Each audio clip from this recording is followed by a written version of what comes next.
Hello. Yeah, thanks for coming. We're gonna wait like a minute to get started in proper, but I can talk about what I'm doing. But I just first wanted to ask, thanks for coming in early, to viewers here. Um, oh, hello. Can I just ask, is my audio good? I don't have a great way of checking that other than asking.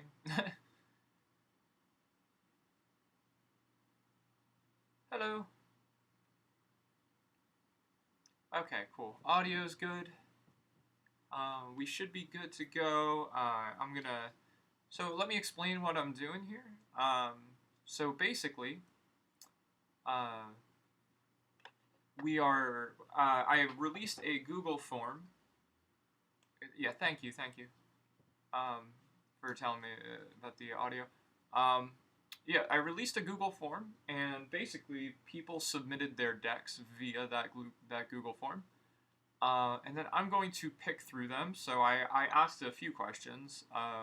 First of which is like, you know, give me the deck, and then if you want to tell me anything about it, you can tell me about it. And then I also asked um, I also asked people if they wanted me to play it in competitive or casual, right? So a couple different settings that they could give me, but mostly this idea came out of watching. Actually, I watch a lot of streams for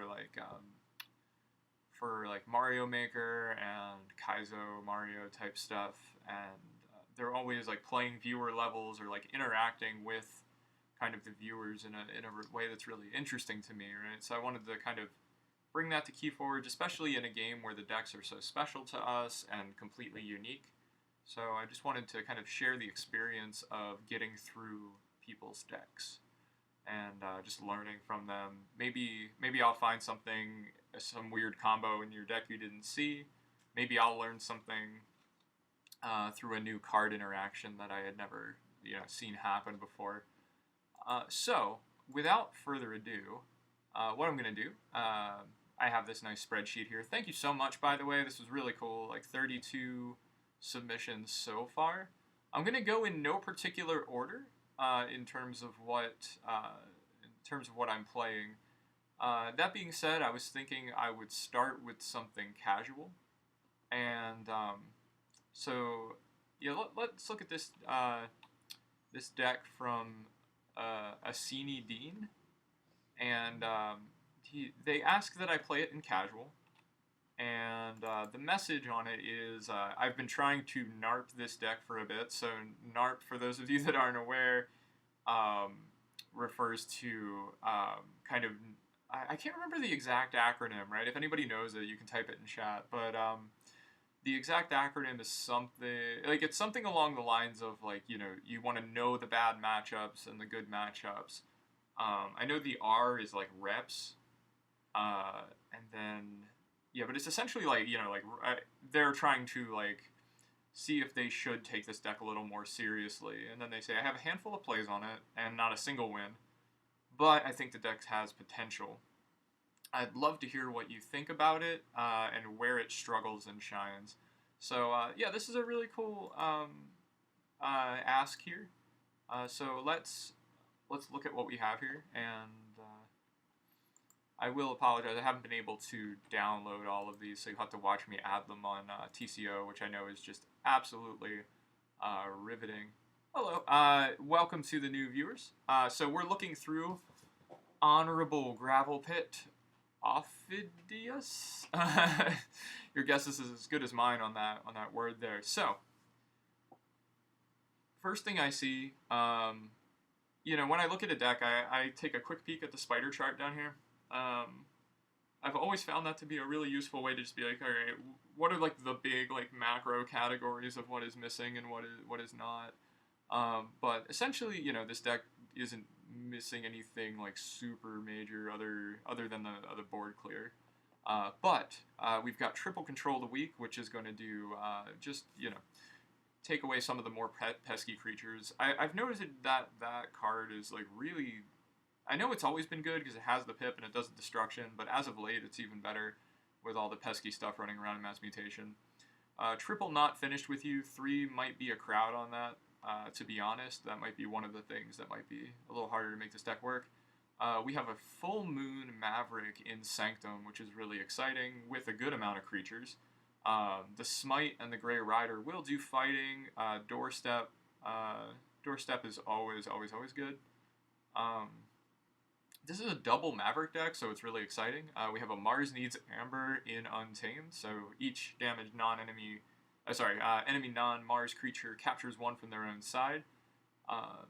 We have not a ton of ways of splashing that damage. Double Save the Pack is one of those like weaker cards that you might have been talking about. Yeah, so there is this tension in this deck between some cards that really feel good and some that don't. It is a deck that has Anga and Yaga, which is really exciting. It does have the key cheat. With that said, let me add this on our TCO here.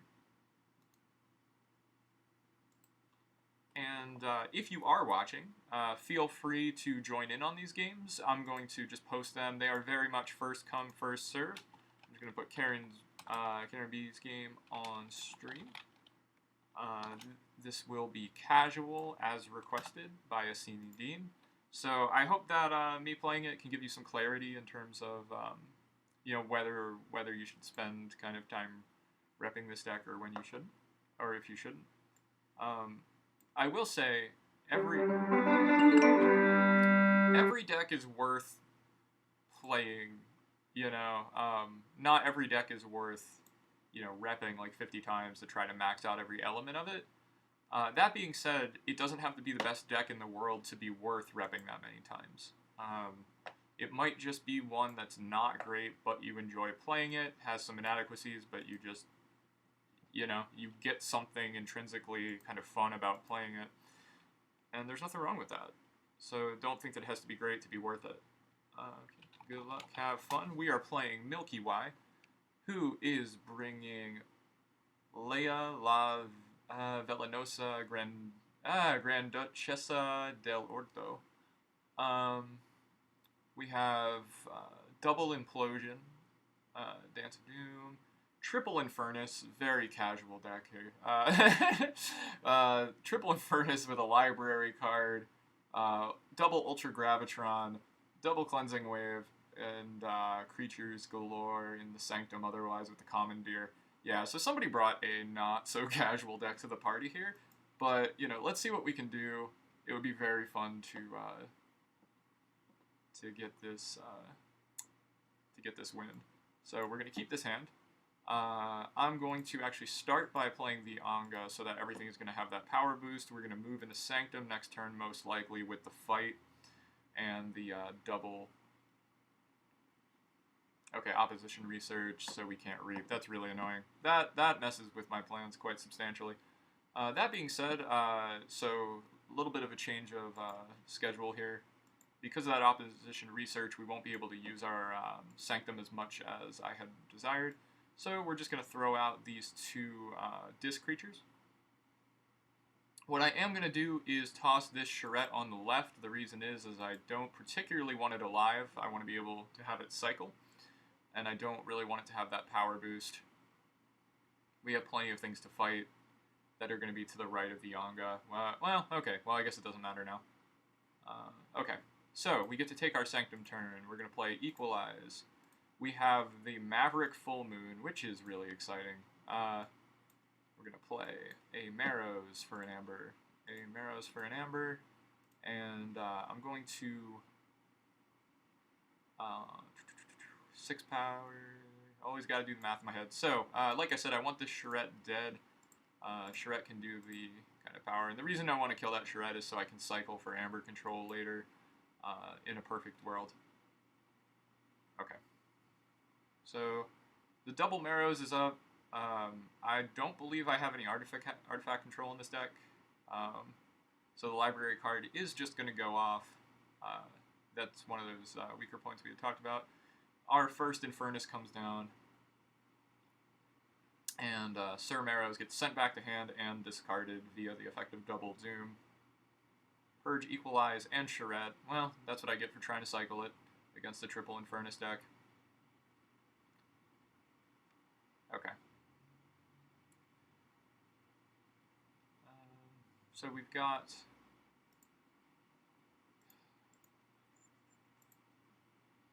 kind of checking my discards to try to start sorting my hands.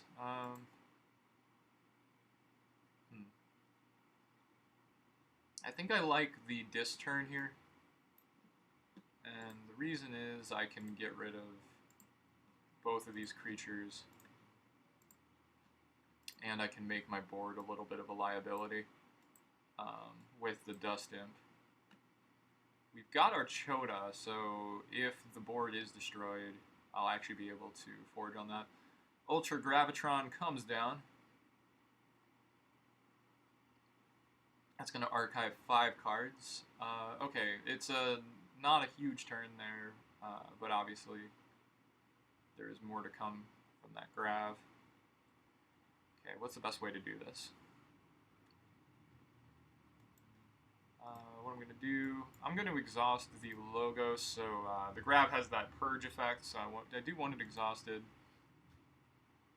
Song of Spring. I haven't used this card in forever. Shuffle any number of friendly untamed creatures from your hand, discard pile, or battle line back to your deck.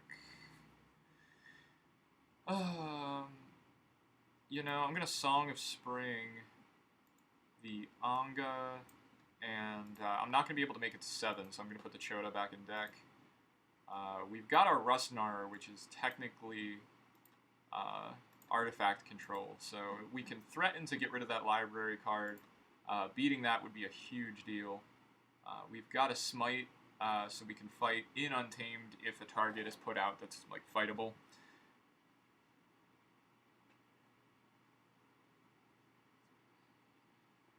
By the way, thanks for coming in, everybody. Yeah, I can't really make things much bigger. Sorry, just seeing the chat. Yeah, I'll expand out if I have to. Sorry. Hopefully that's a bit better. Okay, so the library card turn is coming down now. Luckily, I did exhaust the Grav, so the Purge effect at least won't go off. There's no house cheating, you know, or there normally isn't in Mass Mutation anyway, but no house cheating in this deck. They're just going to play a lot of cards and draw them, which is not exactly ideal, but not the worst thing in the universe either. Okay, we're going to forge first key. They have an 11-card hand. I'm going to hold the Doorstep and the Radiant Truth, most likely, so I think the smartest thing for me to do is go dis. The Forge compilers are going to go off and ward everything. I can play the Shadow of Dis.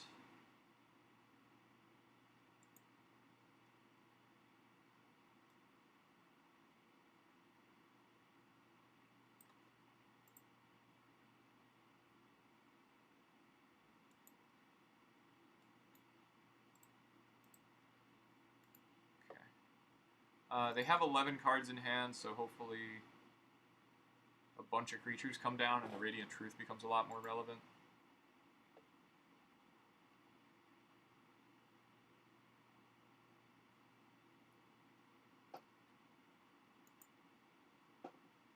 This Essence Scale. So many Infernuses. I wonder if I'll have any cards left when this is over. Drekker, Dark Minion. Implosion. So they're going to destroy Dust Imp here with the Implosion, which didn't make a ton of sense to me, but okay.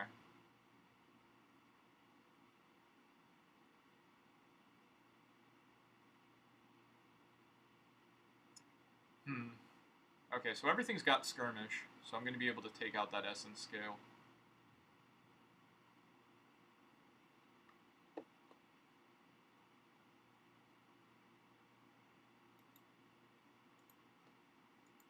use the doorstep. I would have loved to have saved it for a bigger amber drain, but, you know, what are you going to do?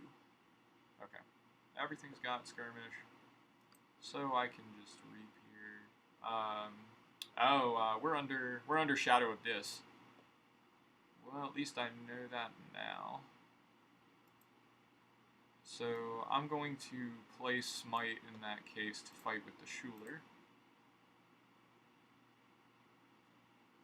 So Grab is stunned.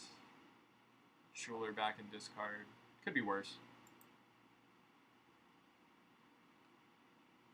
So I have the Common Cold with the Save the Pack in hand, so we're hoping for the line now, though the armor is not going to help. We're going to be able to ping everything with damage and then use Save the Pack to clear the board. But yeah, our skirmish is gone now.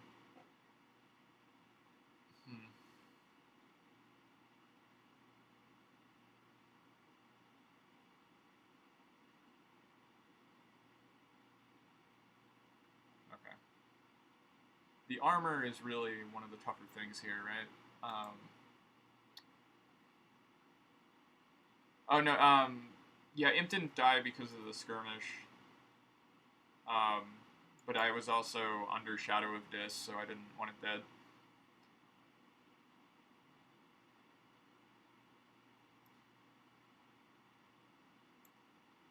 I'm gonna just have to play my hand here.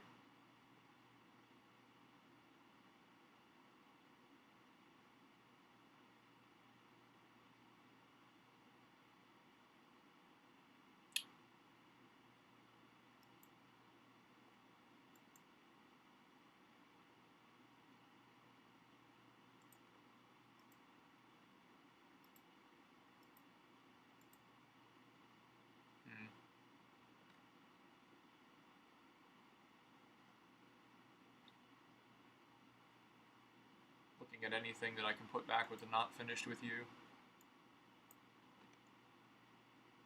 That's worth bringing back.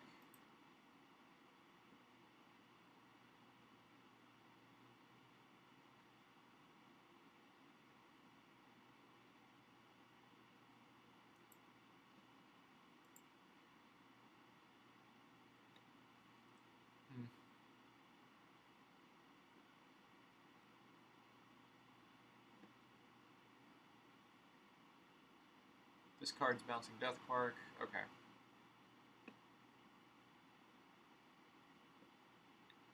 Well, the turn is easy here. I wish that I could kill that Even Ivan first, because I don't really care about that being dead. But we are going to be able to play the Not Finished With You, cycle some stuff back into deck. I'd say the Grey Rider is definitely worth having for the fight trigger. Usually I only like to bring back from one house, but in this particular case I'll take the Grey Rider and the 2 Disc creatures. How's the draw looking?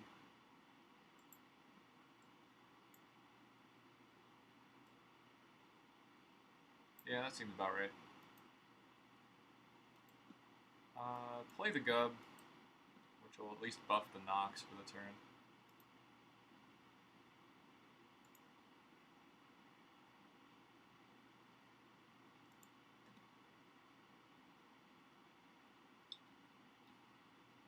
So I mean, I do appreciate like the comments on like gameplay and stuff, but please do note this is the first time I'm playing any of these decks. So you know, trying my best. I'm going to make mistakes as we go, and I'll probably sharpen up as we're playing.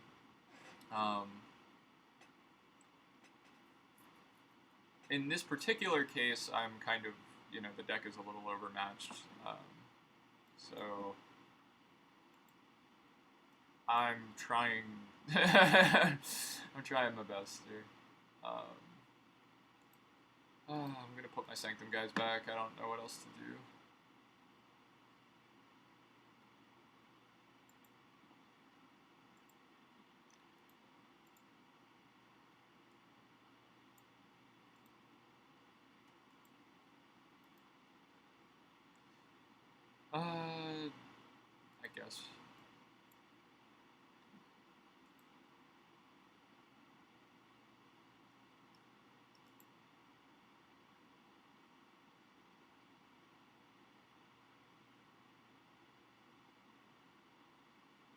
And my only chance will be if I can somehow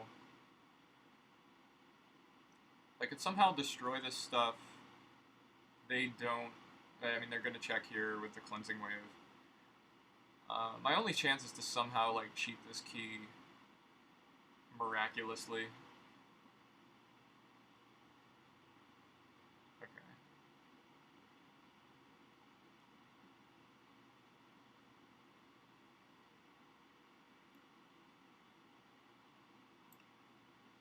So we're gonna go Sanctum.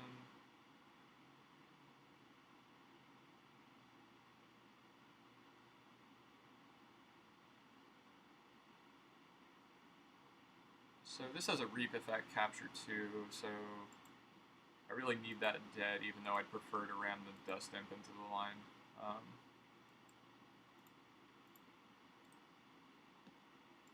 So we can at least stick a check here.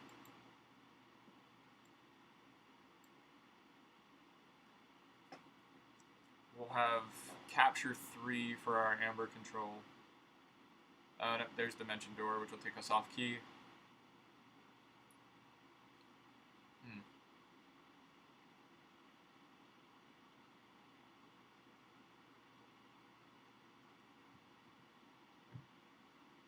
Yeah, so we're down to 5 here. I'm gonna go Dis, which will give us some Amber. I basically, like, absolutely need to stick this key.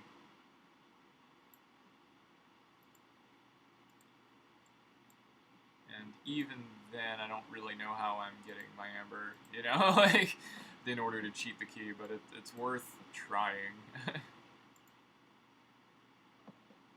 that'll take us to 8.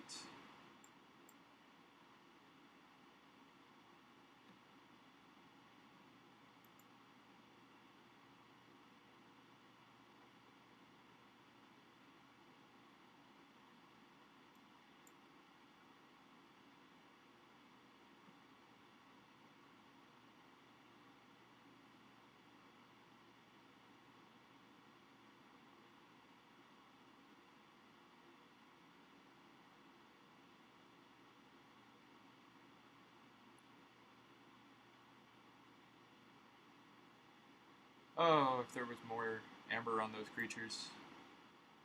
Well, I guess it doesn't matter, because they're all going to ward anyway with the Forge Compiler.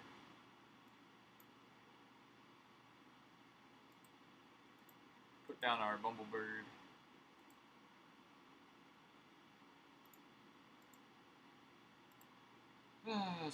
So sort of close. I know I could have put down the Abed, but I'm just delaying the inevitable here. I don't know. I guess, yeah. I guess I should have played the Abed. But, you know, the deck actually held up pretty well against, you know, a Triple Infernus kind of banger. Obviously, didn't play everything perfect there. Like I said, I could have put the Abed down, and then maybe the Mars Needs Amber gets me into something later, but everything's going to be warded, and there's going to be no way for me to get that stuff off of those creatures. But anyway, so that's a fun start. I will say, you know, in terms of playing the deck, the cards really do go together. The biggest weakness is that it just can't really dismantle a board. You know, like we can take out those targeted small creatures. Like we could target with the Kola Weak, the smaller creatures. But if you're playing against something that establishes really, really strong board pressure, you're going to have a really, really hard time. Like, this deck that we're against isn't even, like, a massive boarding deck, but those wards, I was kind of like, I don't really feel like there's anything that I can do here. It would have helped if the Mars Needs Amber came a lot sooner. Then I would have been able to get some Amber on those creatures and negate a key. I actually could have won that with a more fortunately timed Mars Needs Amber. And, you know, apologies for any play mistakes that I did make. I think I missed one Shadow of Dis in the middle of the game, but, you know, we will carry on. Okay. Moving to the next deck here. Let's take a competitive deck. and we will take one from Felipe, our host here. We've got... Let's look at this. There's a lot of capture and warding with crazy Star Alliance and discards to be purged. Just pray you don't match up with a 20 creature controlled deck. Alright. I will... Everyone, please direct your prayers to your deity of choice, or lack thereof. And we'll take a look at Henri N. Olivia Gupta, the 99th. What a name. We've got Star Alliance with... Well, we've got 15 creatures, so that's actually like much less than I was thinking. Did I click on the right deck? Yeah, I did. Okay, yeah. We've got double Bornet's Touch into this, Draining Touch, Festering Touch, Gleeful Mayhem. So, you know, utility destruction cards. Greater Ox Teg, we've got the Inspector, so a few ways to do the purging out of your opponent's hand and out of their deck. We have double City State Interest with the Ancient Power, double Imperium and the Failing Strike. So I do believe that the Saurian's going to kind of be the star of the show in making everything a little more sticky and doing your Amber Control. Xeno Training is going to synergize really nicely with that. Stealth Mode, Piece of Cord will do some line protection. So yeah, I mean, it is only 15 creatures, but the creature protection, as you can see in the spider, is totally off the charts here. Yeah, I'm a big fan of the card Bornet's Touch as well. Yeah, seeing the top 5 cards and then being able to choose one of those to purge, like, I think choice is really, really valuable in card games. It's part of what really excited me about Dark Tidings, is just, you know, some of those cards like Theory or Conjecture where you can just choose one of many multiple roads. Yeah, Bornet's Touch can get you out of a lot of jams, and purging is just so permanent. Hopefully we can get this Star Alliance going with the Spears, and then the Ingram. Basically, if I can get the Star Alliance to, stick, it'll be game over for almost anything. The Amber Control is low, but the board is good. So we'll see how that goes for us. We will go in competitive. And again, these games are open to anybody that wants to play them. So we have competitive, free, am I missing any? You know what would help is if I downloaded the deck.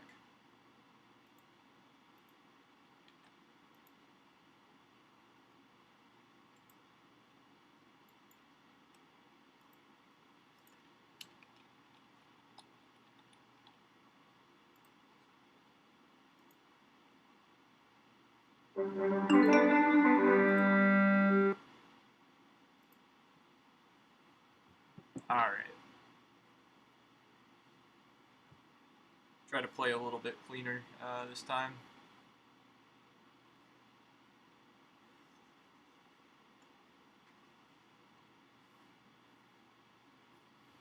Okay, they have their deck chosen.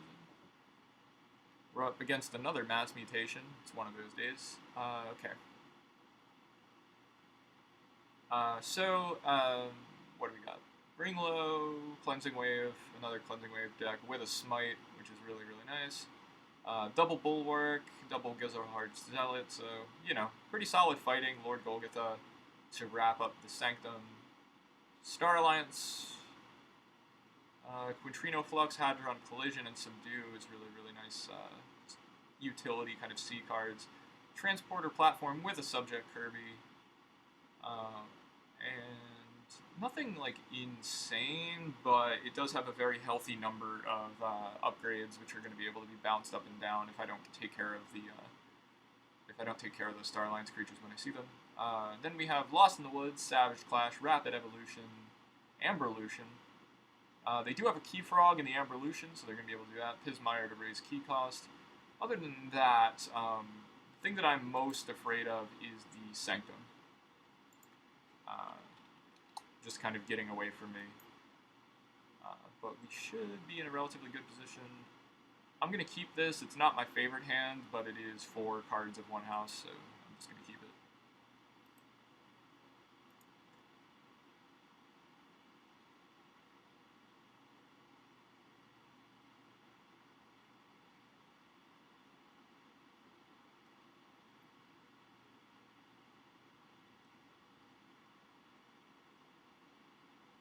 By the way, while you're here, feel free to follow me on Twitch. There is, wow, first term platform, that's not great for me.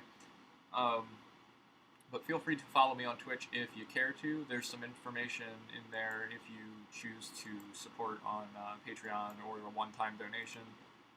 Neither is required. Both are, welcomed, and any little bit helps me throw a little bit more time into this. I want to kind of raise the production value of what I'm doing in the near future. But either way, I'm very thankful for the community. So we're going to play Gleeful Mayhem to purge a card via Inspector. So we do get rid of a Subdue. Play a Buzzle, discard a Misery Exploit. Again, I'm mostly setting up for future turns here. What I want to do... Yeah, okay, so... What I want to do is bring out that Star Alliance in kind of one glorious shot here. The Lord Golgotha is pretty threatening here, but I will be able to kill the Subject Kirby, which is pretty vital. Okay. So... yeah, we can do this. Stomp is going to deal 5 to Golgotha. Then I can put 2 creatures online here, and I'll be able to Failing Strike to pop them both. That feels like a really big kill to start the game. I'm going to put it on Puzzle since that is warded and taunted. We're going to leave, don't have a choice, but we're going to leave that ward spot, that taunt spot open. Probably not even putting the frame there. I want to put something more valuable, maybe the Medic Ingram when that comes in.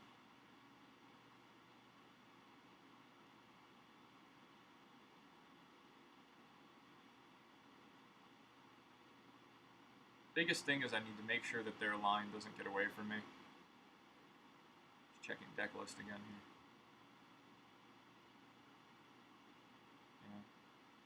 Yeah. Alright. I think this is just a pretty standard play your cards kind of move here. Xeno Training will do a little bit of capturing. Stealth mode, definitely stealth mode. And I'm gonna leave that taunt spot open like I was talking about. So they won't be able to play actions. I'm gonna put the blaster on Frayne, hoping to draw into Ingram or something similar. Okay, yeah, we have that taunt spot open for Spears now. That was another one on my list of good taunters.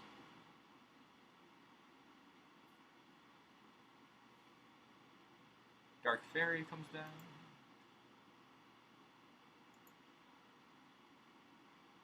Keyforge. Alright.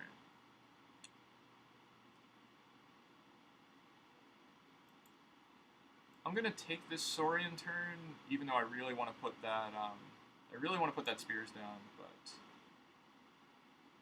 there are more important things to attend to, I think. So I can put the Frayne under a taunt. I'm actually gonna challenge them to use that Keyforge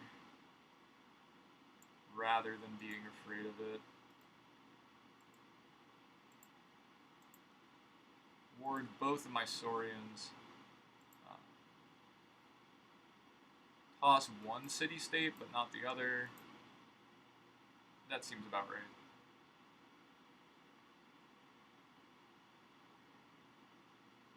Ooh, Savage Clash. Lost in the Woods.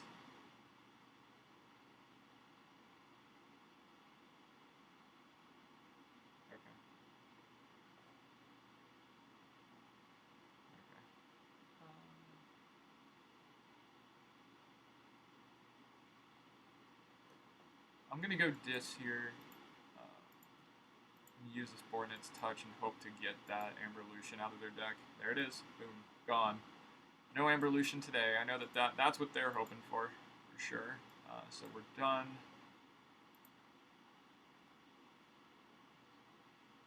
That's a big hit to get that Amberlution out of deck.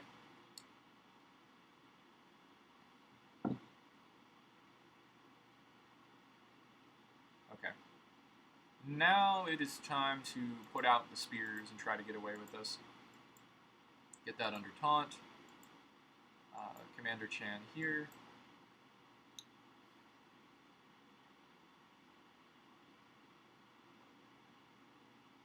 Will the spears survive? They might have Quintrino Flux still. Or like a Hadron Collision to pop it. Starlines, they have multiple ways. Detention Coil is going to keep our Grimoculus from, Grim Locus from fighting. Stealth Stir. Pings 1 damage to the spears, which means they probably don't have the Hadron Collision. Unless they just... I guess they can bounce it up and down with the platform. Which is a tad disappointing.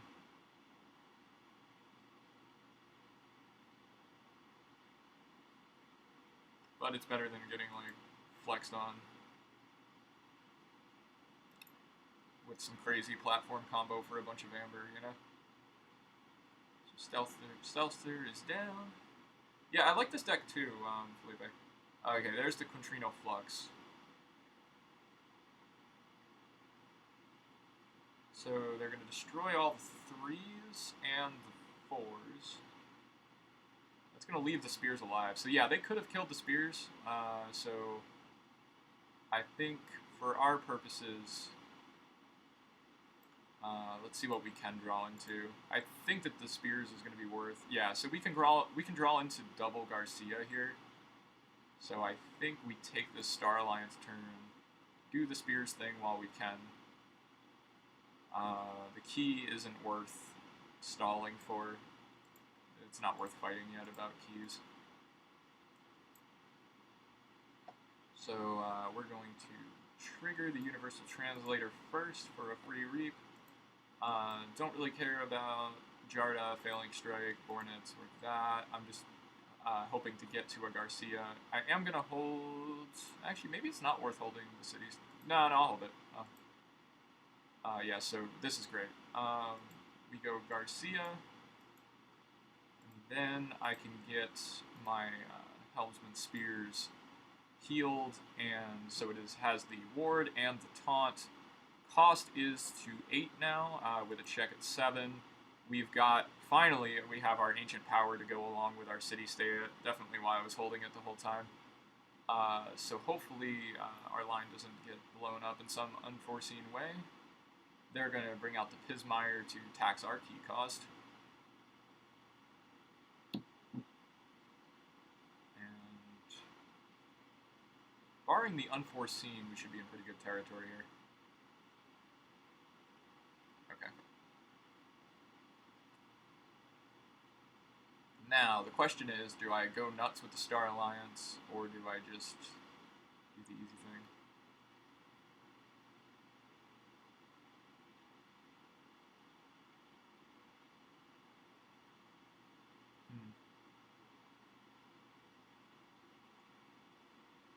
Definitely one of those decision points here. Well, we will know exactly what we're going to draw into. Well, we hit another Garcia. Nothing like crazy exciting, so I think the Saurian turn is worth it here. Though I very much like what I could do. So we're going to go fight with the Pismire, probably.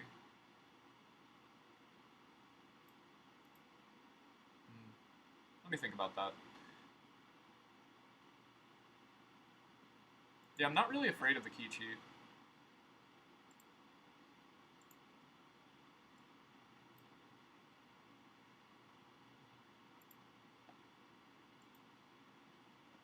Ward everybody.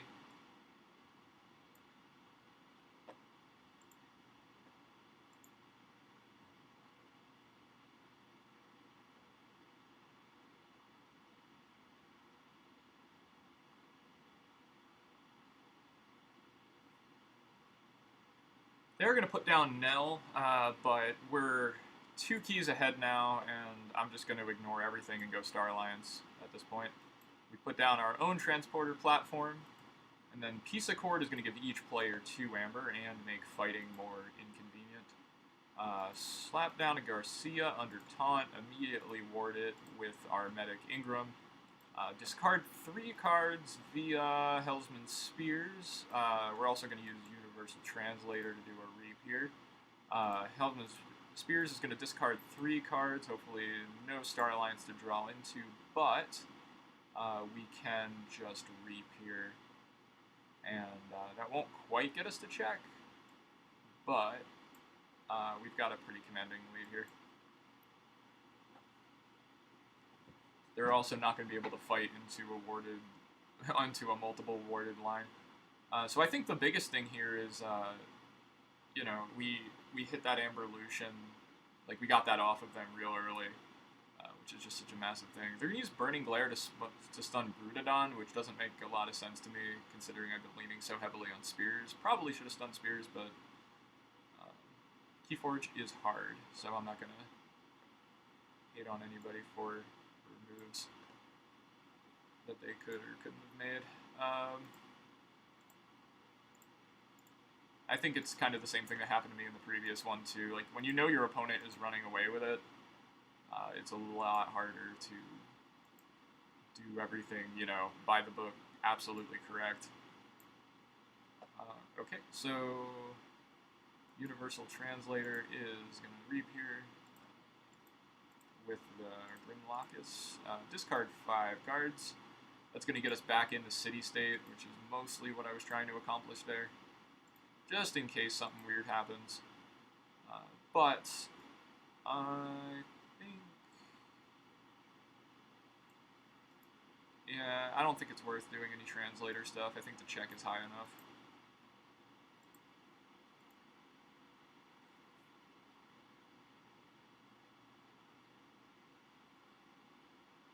Oh, yeah, they bring low.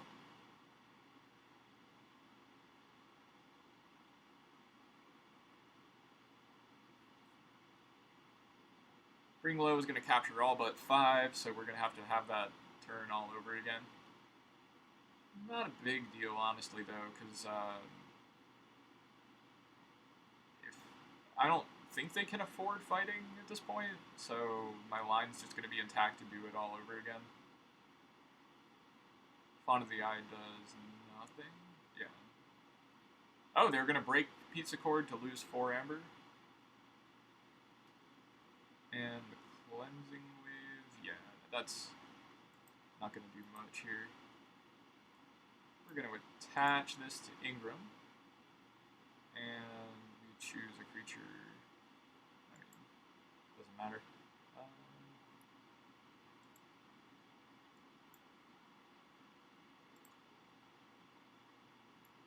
Ingram's Blaster is going to deal 2 damage. And we will finally pop that Keyfrog. I'm actually going to... nah, that's not worth it. Yeah, this game is in the bag. Discard everything but the City State, just to have it in hand. Yeah, this deck is so powerful when it gets the board going, it's just really fun. Thanks for sharing. Then we're checking at 12. 3 keys to just about 0 here. Sanctum again.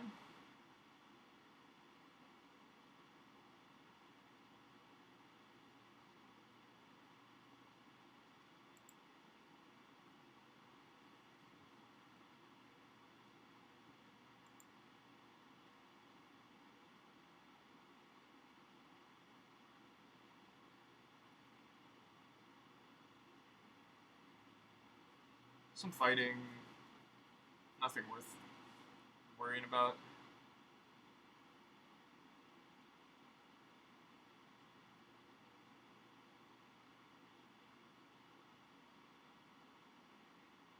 And we have the win. Good game, well played. Yeah, so, yeah, Felipe, I love that deck. It's really cool. Repeatable Star Alliance is just amazing. Like, when you get into a board situation like that. Yeah.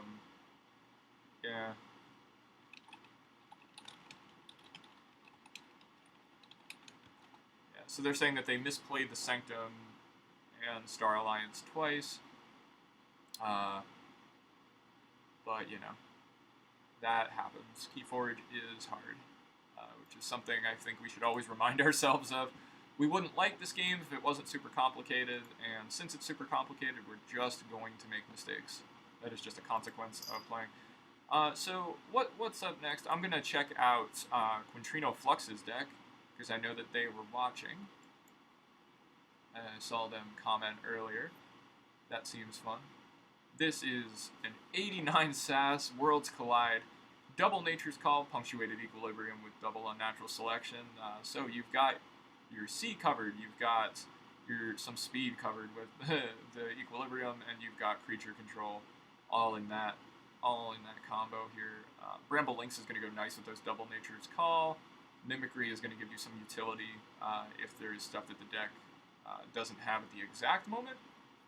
But man, this deck really does do everything. It's got Hawk, it's got double Eddy with an interdimensional graft for some. So you've got the taxing and you've got the big punish.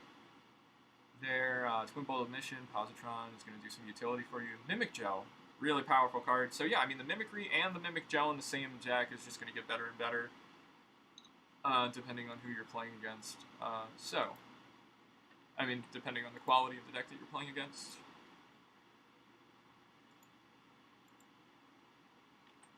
I think I've played against this deck a bunch. Quintrino Flux and I play a good amount online. Like, we just run into each other. Terribly Taciturn Holden is the name of the deck. So, we'll go into competitive, and we will put this on stream.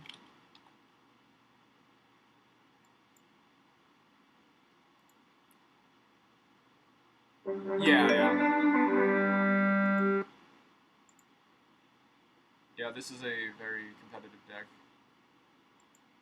And we have the same opponent here. Lunania. So we have, let's see what I can do with a deck that is just so good. Alright, I'm gonna keep this hand. I know that there might be some thought to have the Eddies for later, but I like being able to put a line out and then put Harmonia in Archives. That's something that I always go for if I can get it. Yeah, no, I'm excited to play the deck, you know? Let me know how I fuck up, and I'll try I'll try my best to give it some good representation online, but it would help if I looked at my opponent's deck list for a second. So, we have double Wretched Doll. We're already doomed there. But no, this is a double Infernus deck with an Implosion. Essence Scale is worth worrying about, especially with the Brabble and the Snarette for a little bit of a. Commandeer and Sanctum.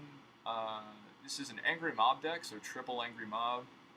Nothing crazy to worry about in the Sanctum, but they do have the Spirit's Way, which is going to affect anything plus 3 power, so that'll clear our Logos board that we're going to put out. Double Ludo.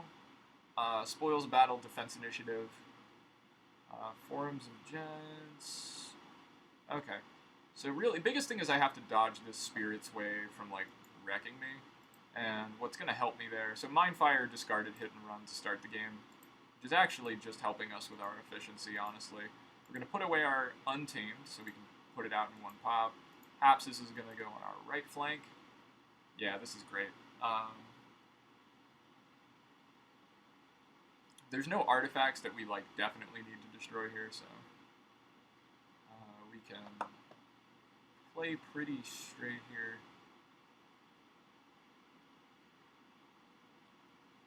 Okay.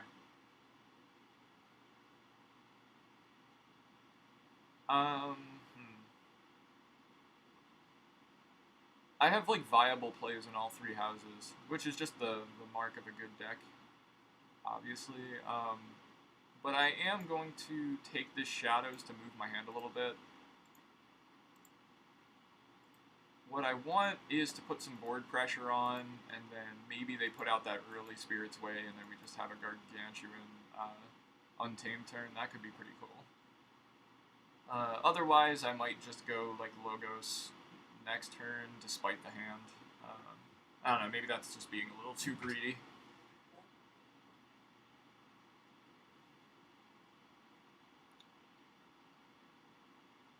Yeah, I don't mind the Logos turn, honestly. This deck isn't running away from me, so.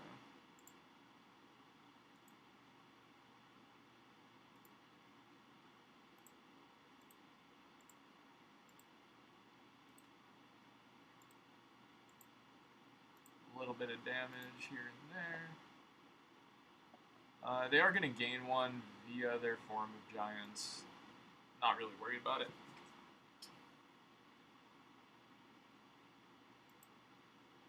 I'm also waiting for something better in discard for the Mimicry. But at most, I'm going to take, like, if nothing big happens, I'm going to then take my Logos one more time. Yeah, I wanted to see one of these Infernuses come down before I played this turn, so it doesn't just immediately get negated.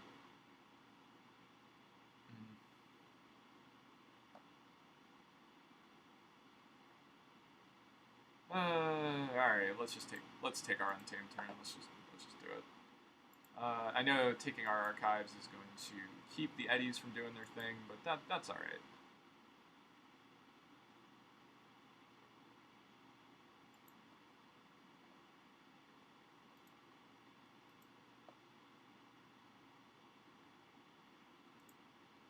For that reason, I'm going to keep these three alive. I'll keep these three alive.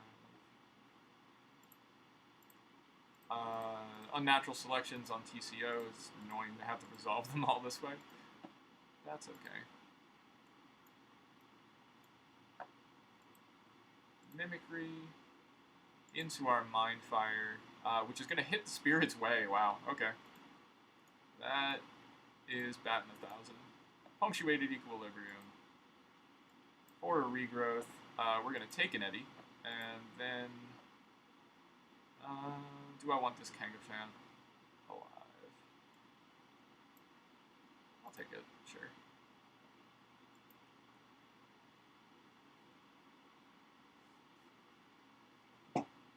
Forum of Giants, woohoo! +1 Amber.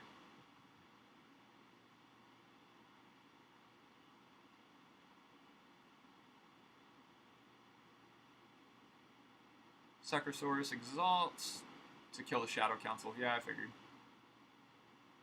I wasn't really planning on getting that to resolve.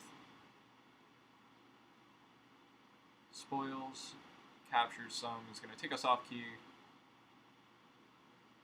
Okay. So Forum is going to gain them some Amber to start. This is definitely time for our Logos turn. Kill the Ludo, draw a card. We can copy Infernus. That probably is the way to go here. We could also copy Eddy. That could be even better. Nah, Infernus is too good to not copy.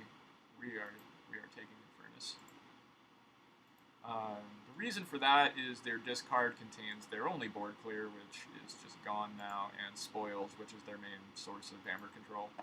So that's just going to be wonderful for us. I'm going to play Wormhole.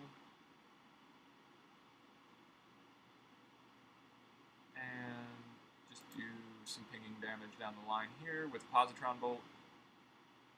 We then can put away the Yangtze Gang because I don't need to play it. And then I can put the Eddy under taunt, and I can put a second Hapsis under taunt, which I quite like. Double Nature's Call is going to be great here. Hopefully I can just stick this key, and then I can splash that Amber back up to check for second key. That would be the cool thing to do here. Commandeer, though. That's fine. I can just do the Nature's Call thing anyway.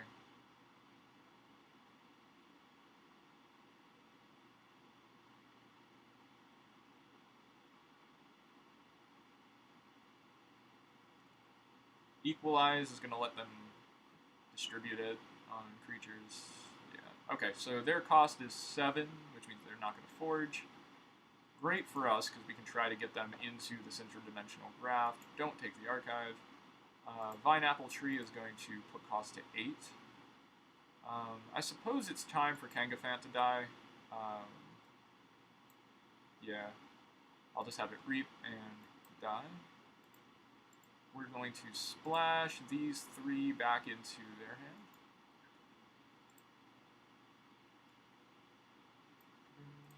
And then the second Nature's Call will let us reap with the Bramble Links. I'll toss these 2 back into hand.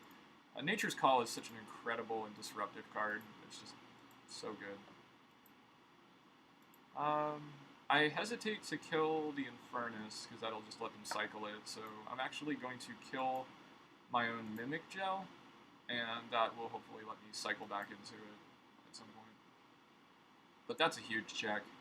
That should be relatively game-defining, especially with the board clear gone. This should do it. Oh yeah. Hello, Uglick. Yeah, no, the stream's going great. I'm having a good time with everybody's decks, or just having some fun. All right. Saurians come down. Nothing big worth worrying about. As somebody commented in chat, this deck is just ridiculous. So I feel like I barely have to do anything to make it work. What can I do? I can do so many things. What am I drawing into? I don't really care about that stuff. I'm gonna take a Logos turn to use my board a little bit.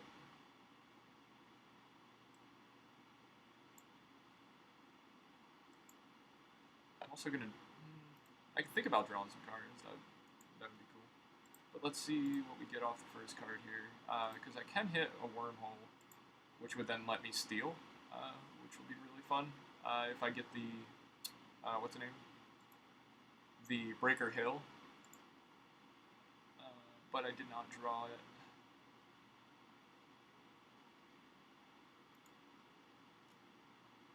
Drawing 2 cards is not going to help, because then the Wormhole won't do anything.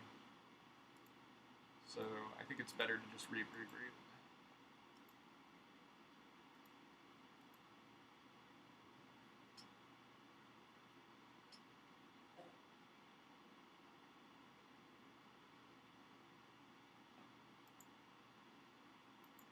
It was kind of dumb of me to use the Vine Apple tree because I was checking it a bajillion, but whatever.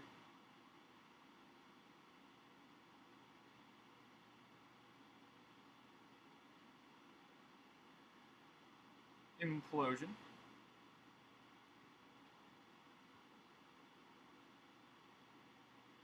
Titan Guardian draws 2 cards.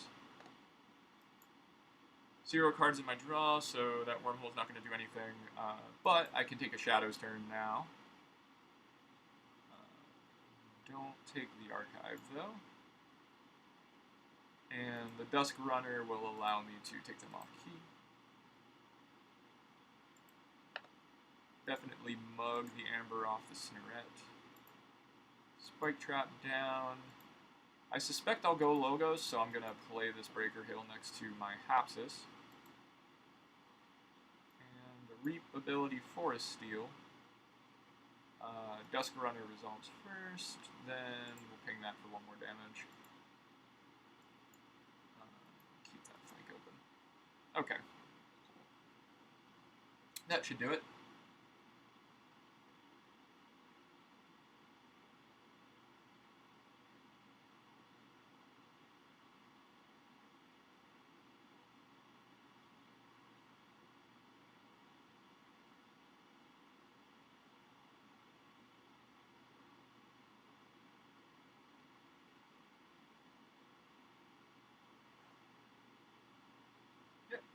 Good game, well played. Yeah, so in order to beat this deck, you need ridiculous creature control, and, you know, like, it doesn't really matter, like I know the mark of a really, really strong deck is when the matchup matters more than the quality of deck. It's like, oh, I'm not worried about running into something that somebody could reasonably take to a Vault or KFPL or whatever. I'm just worried about running into somebody that has, like, you know, 3 high-quality board clears. I was able to get rid of the one board clear via the mimicry and then the mimic gel, which is so cool, by the way, right? So it's like, you know, you discard with a card that is their action card.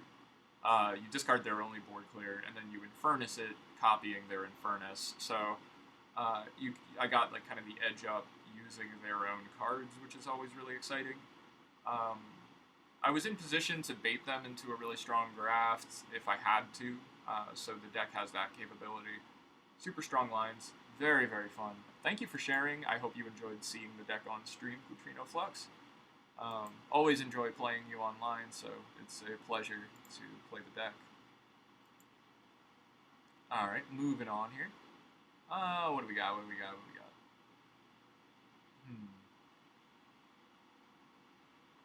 You know, Jupiter has always supported my work, so let's check out a Jupiter deck. This is one of my... We've got two options here. This is one of my most interactive actions from all houses. Yeah, so most interactive deck, like, you know, house to house that he's ever had. So many turns I'm able to play all three houses at once, and I think you'll enjoy it. And then he says, congrats on the stream. So I'm glad, I'm glad to be able to be streaming. I had massive internet problems this morning, and I was afraid I wasn't going to be able to do this. So I'm just excited that everybody is here and having fun. Okay, we've got this deck with a, first of all, 3-0 record. Another punctuated equilibrium deck with the unnatural selection for a very high quality creature control thing. We've got triple Comm Officer Kirby, which is always good. City State with Axiom. Favor of Rex is going to let you do some of that nasty house cheating that Jupiter's talking about. So we have, you know, we can Comm Officer Kirby into a Favor of Rex to trigger Comm Officer Kirby again, to use a punctuated equilibrium, to draw another Kirby, to then, you know what I mean? So it's like, it's this kind of never-ending chain of really sick shit. So that's pretty exciting. It also has a key charge, no big deal. So yeah, I'm going to enjoy this. Any words of wisdom, Jupiter? If you're watching.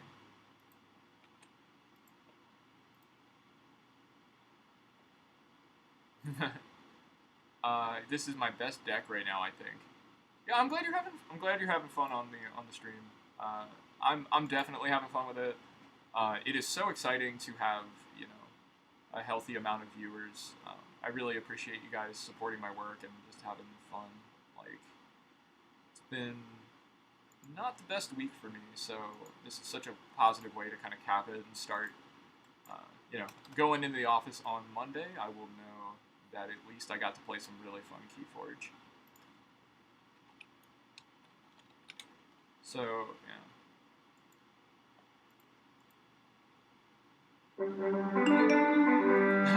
We're joined again by Luna Ni. Maybe I should ask them...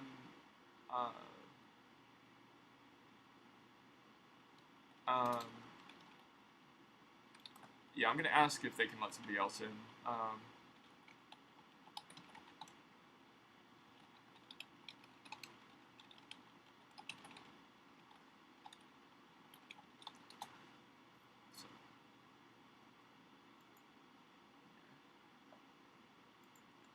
Yeah, not to... I really appreciated playing with them, but I just want to give other people the opportunity to play. I'll be back in 2 seconds, just going to grab some water.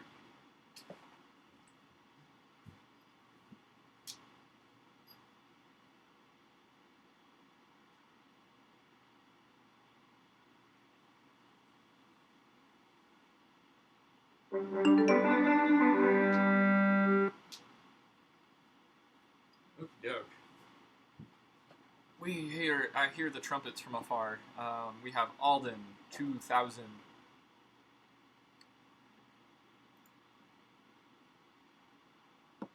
All right. So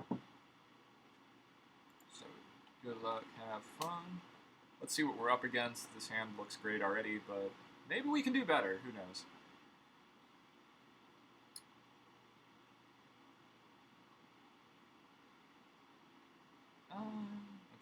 So we've got the Gateway and the Shiksuno, so 2 board clears in Dis that we have to worry about.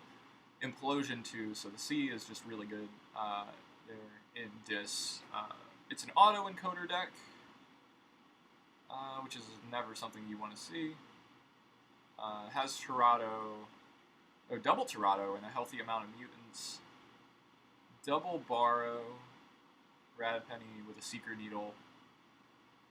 Yeah, so I think, you know, the Logos has a good amount of speed, healthy amount of draw. The Shadows I'm less scared of. The Dis has a great amount of C going on.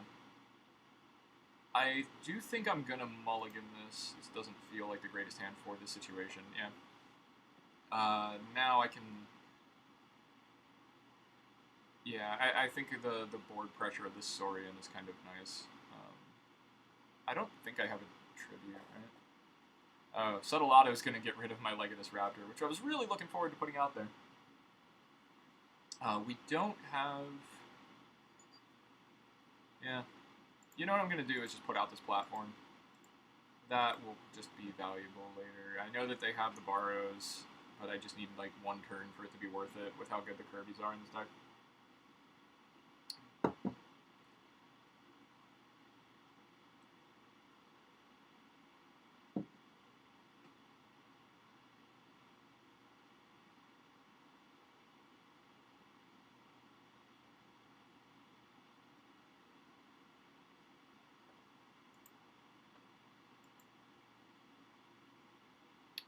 Alright. Rizzo's gonna be there. Rizzo needs to die. Oh, I was really hoping to draw some Star Alliance when I made the decision to put the platform down. We'll go Saurian. Get the Scudam on Ludo.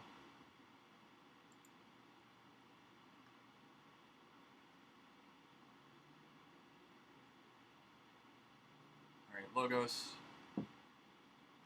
Standardized testing to wipe the board here. Lethalogica into Dynamo. Dynamo comes down. Nothing super worth worrying about.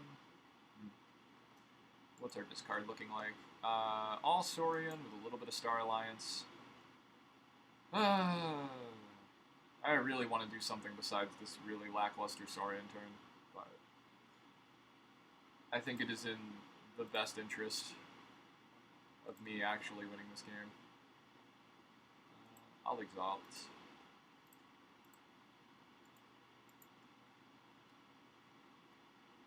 Then they can board, that's fine.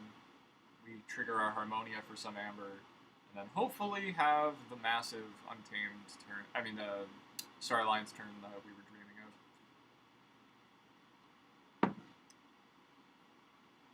Though I feel like one of those Borrows is going to come down before I get to actually do that.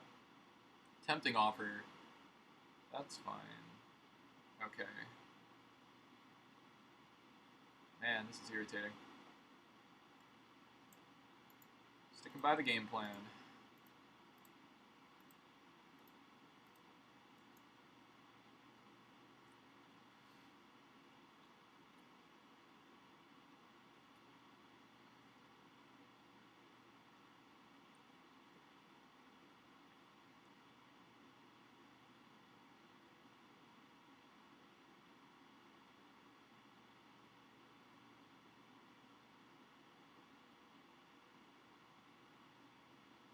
Finishing Blow will take me off key.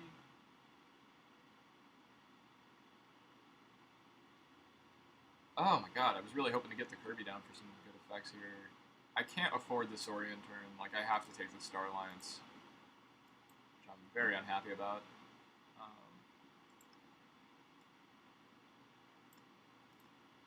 Toss the Red Alert. I'm gonna hold the Kirby until I can do something with it.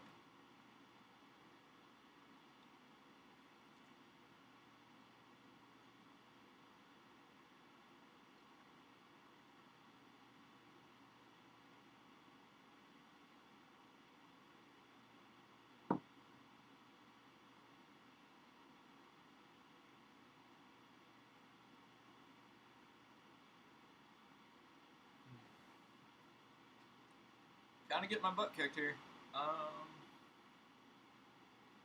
Waking Nightmare has my cost to 8. My cards are not good. Play the Saurian turn. Now there's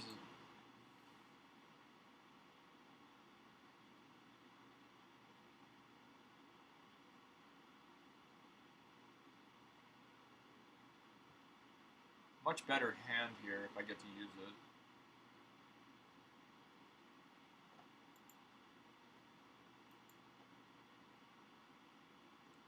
it. In Furnace. Probably going to take out Fuzzy Ruin. People always choose the poor Fuzzy Ruin.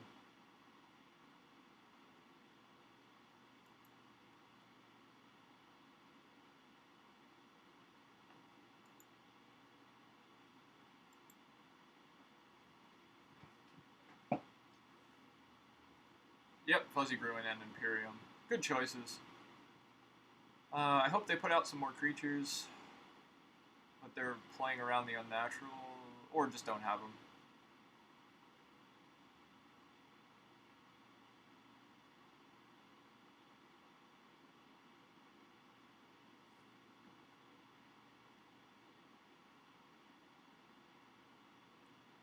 Stirring Grave. Okay, so I have to take this turn.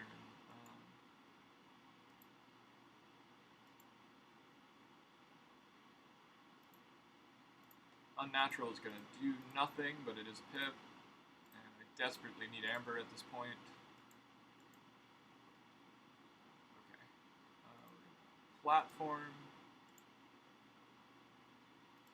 Cloaking Dongle on this guy.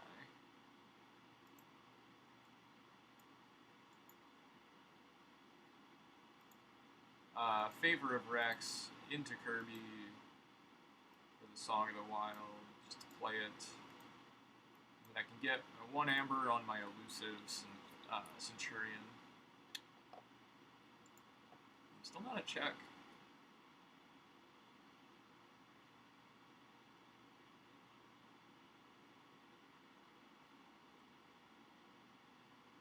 Finally, the Borrow comes down.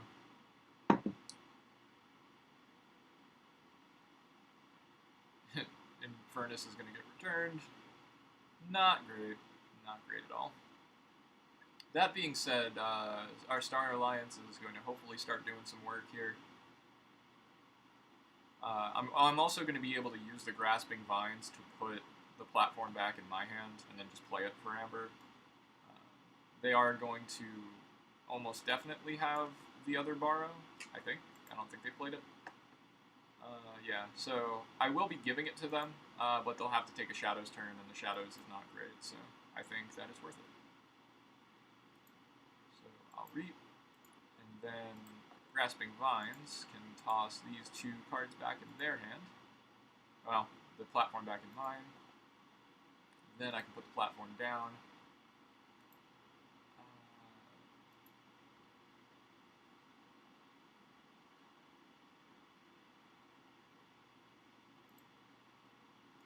Garcia's Blaster here.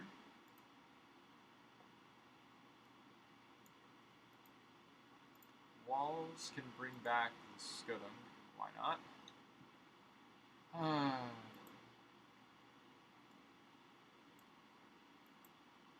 Kirby.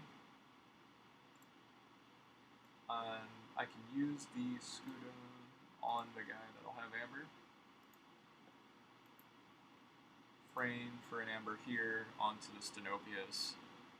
Check at 10, maybe a little bit of a tempo swing, who knows. I do have the Key Charge in this deck, so I will be able to make up quite a bit of tempo.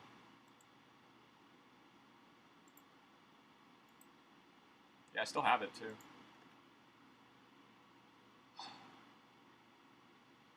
Just need a turn. Just give me a turn.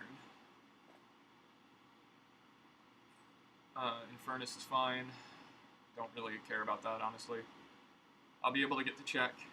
I'll be able to keep them off of check.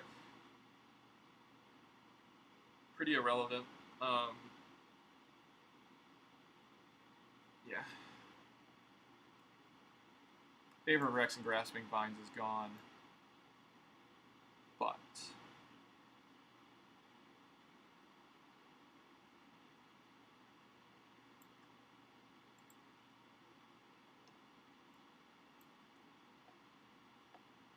Garcia's Blaster will deal 2 damage here. Then I can play Disruption Field on this Kirby. I'll be able to platform it back to my hand. Then I can play the Blaster on this Kirby. Reap. And Garcia's Blaster will deal 2 damage to the Snorette. Get rid of that kind of pesky stuff going on. What else can I do? I think Disruption Field. I'll put it on this Frame since it has the Cloaking Dongle protection now. Disruption Field, and then Frame will put 1 Amber onto the Stenopius, which will be 12 power, and don't forget that has the Scudum. We then go for a Reap with Walls.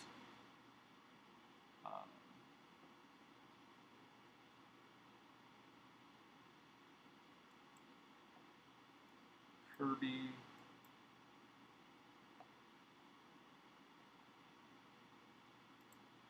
How's our draw pile looking here?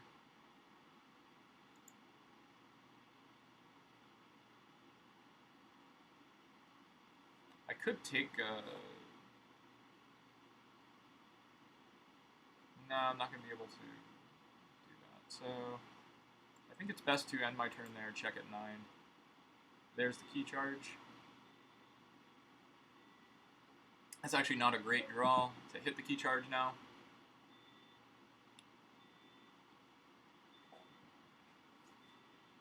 Because I have to use the Punctuated Equilibrium. Alright, Double Tirado comes down with some other mutants. Sorry, with the Lyco bot, so discard a card from hand. That's kind of fine. Okay. And I can just Key Charge out in Star Alliance now, so that is lovely.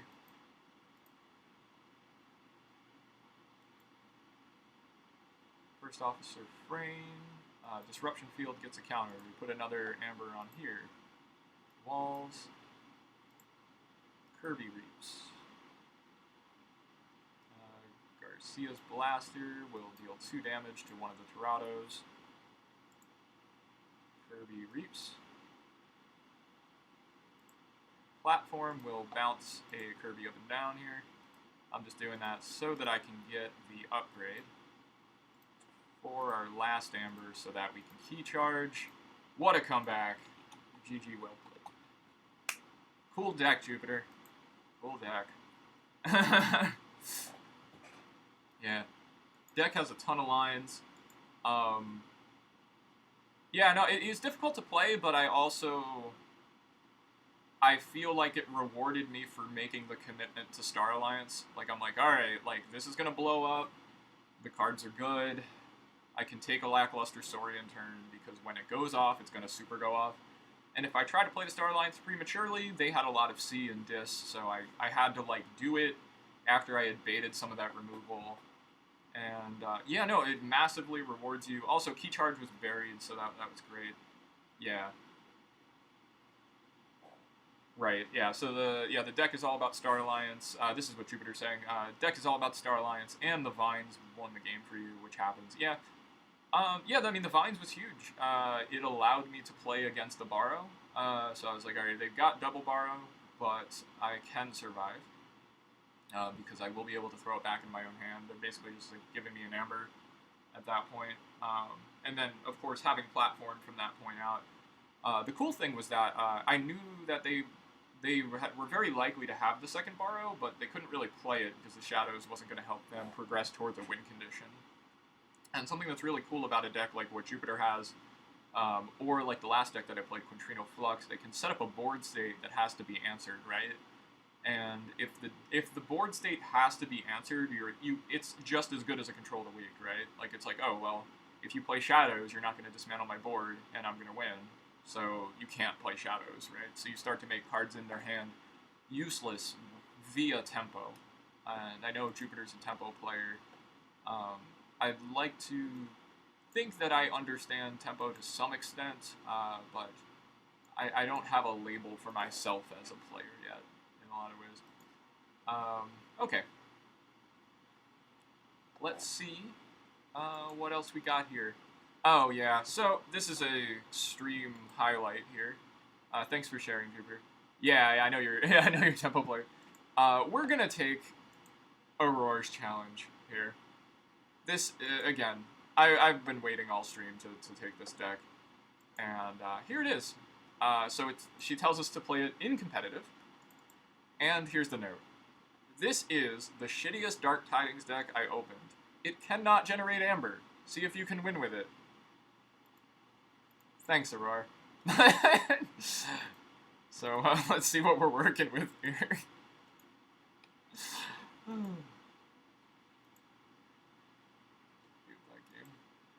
Okay. We can buy it now for $1, okay? We can buy this deck for $1. Anybody who's feeling really, I'll tell you what, if I win the game in competitive with it, I will buy it. Okay. We have Razakel's Chant with a triple Maelstrom, Wrath or Ruin, Frigorific Rod for exhausting, Bubbles can toss stuff on top of deck too. Yeah, but like very, very low creature count, and you're just taking chains, 7 pips. City State can maybe help us out a little bit. Our only hope to do anything productive is via our Logos, which has double Science, double Phase Shift. So we're going to try to maximize our Logos and get a win here. As per Aurora's rules, we have to play this in competitive, which is not what I'd hoped for in terms of actually winning this, but it should be fun.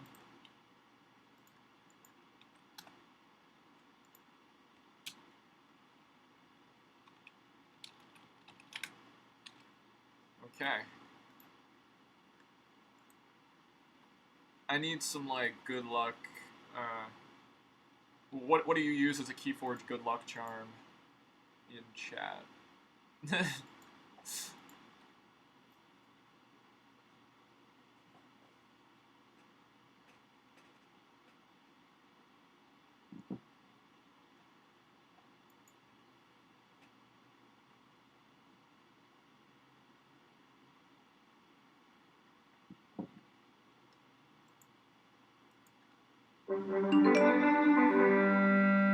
B-Hawk. Yeah, so B-Hawk is a great player. Which means I'm almost definitely screwed. Good luck, have fun. What are we up against? Hope for a Saurian. Nope. I was hoping for a Saurian because that would make our Maelstrom super valuable. But instead, we're going to play up against a quadruple stealth mode deck with double Eddy, double Discombobulator, which is irrelevant here. Master the Theory, a single Infernus. So the quadruple stealth mode is really the hallmark here, and then the Star Alliance has some repeatable stuff with the spears and the Kirby, cloaking dongle to protect it. So that could get kind of ugly, but we do have 20 creature control, hypothetically. Gonna keep this hand because it doesn't look horrible. And god damn it, Aurora, why'd you make me do this?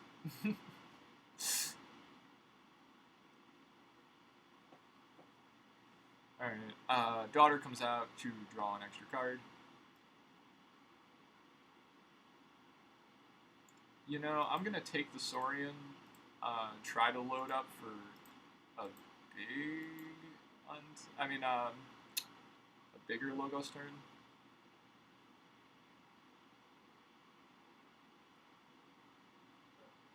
Okay. They're gonna generate some amber via that, but it's not as bad as it could be.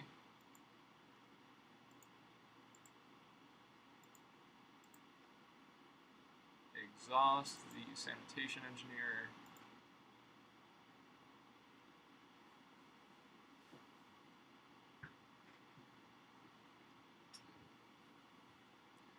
Misery exploit to gain 1. Festering touch. No.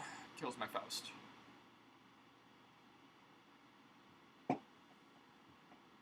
Okay. Feels pretty vital at this point to play the Saurian Clear. Quintina, sure. The chain hurts. And stealth mode.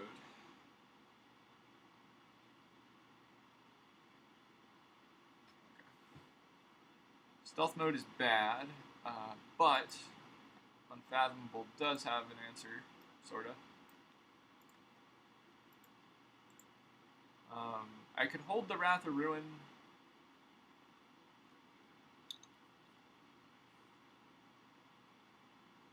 That seems like it's...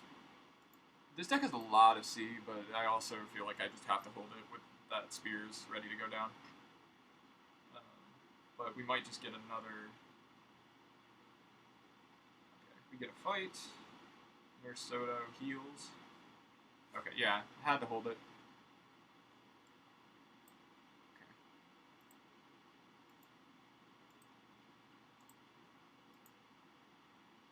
Going to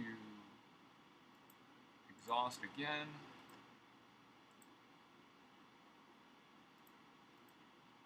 I can't let that go off. That I really can't let happen. Oh my god. Why did she give me this deck? And we have our third stealth mode. That's just some bad luck. I know there's 4, but damn. Third in a row is really brutal. What do I even do?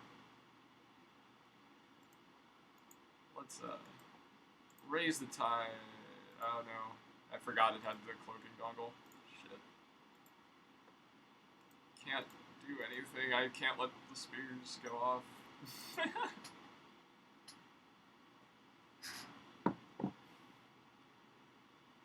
This is so bad.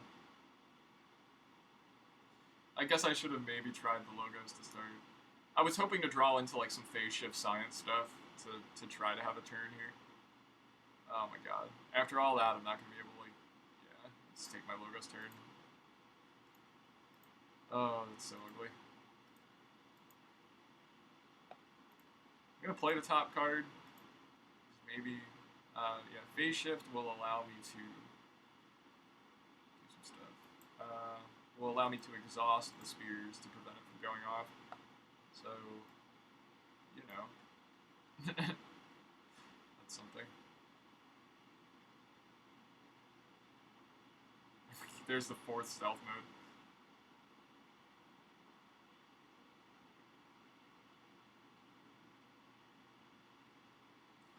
This is suffering.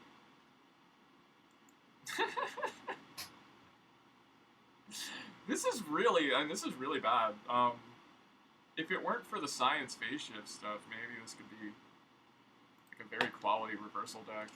The Faust is going to let us live one more turn, which I don't know if that's something to even be happy about. Because we have to play this deck slightly longer. Oh, shit. Right, there's gonna be nothing that we can do in response to even a remote, like a small check here. Yeah, this could be reversal tier. This is truly bad.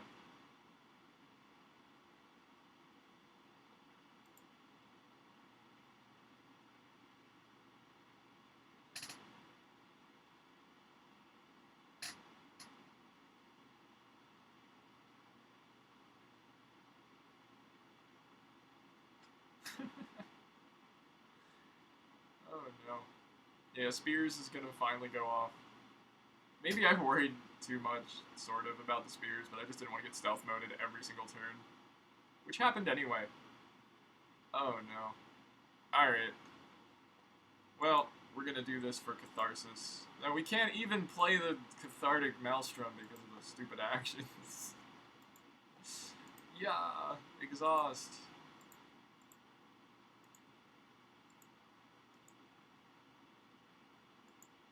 I can actually get them close to cost.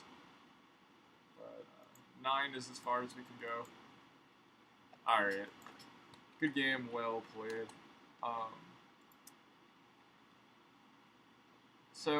Yeah, no, I do have a comment, and you know, I was gonna pick randomly, but since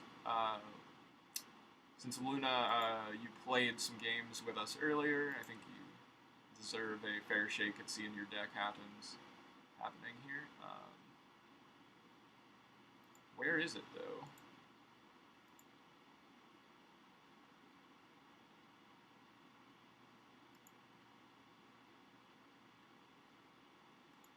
I don't see you on the list.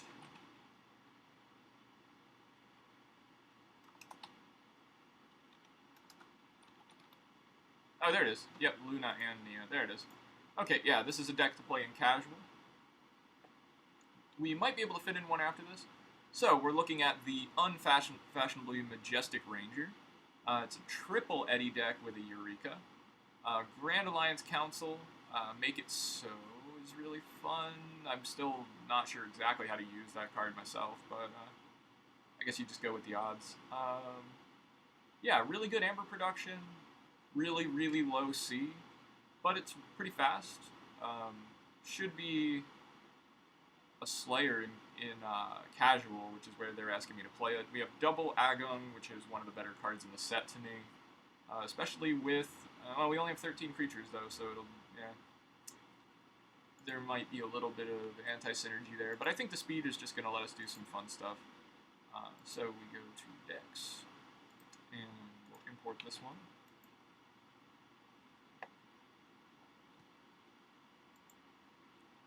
And casual.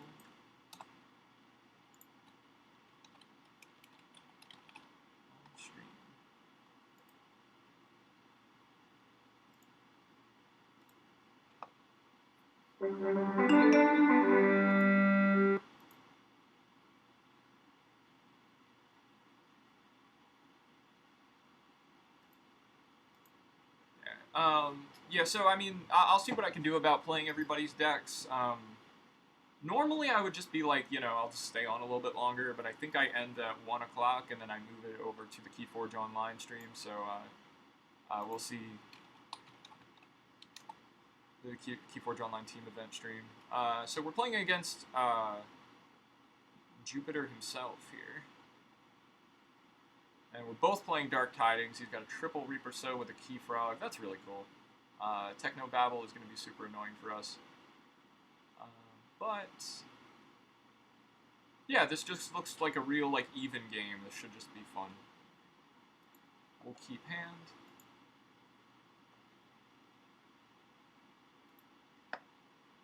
Okay. That is not ideal. But I think we just play the Untamed turn. Gain a bunch of Amber. Key Frog for 2 damage into the Triska via the Assert Dominance, which will give it Skirmish. I guess, yeah.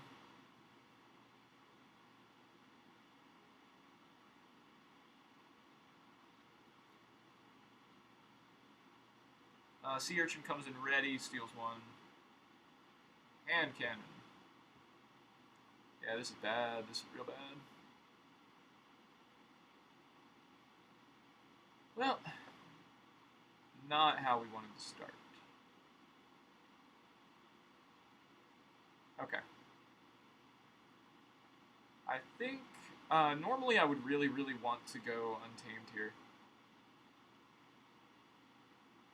But I think it's important to do some Amber controlling here. I'm going to put away the Waste Not for later. Take the Tide, 3 chains really hurts, but, I think that that's worth it.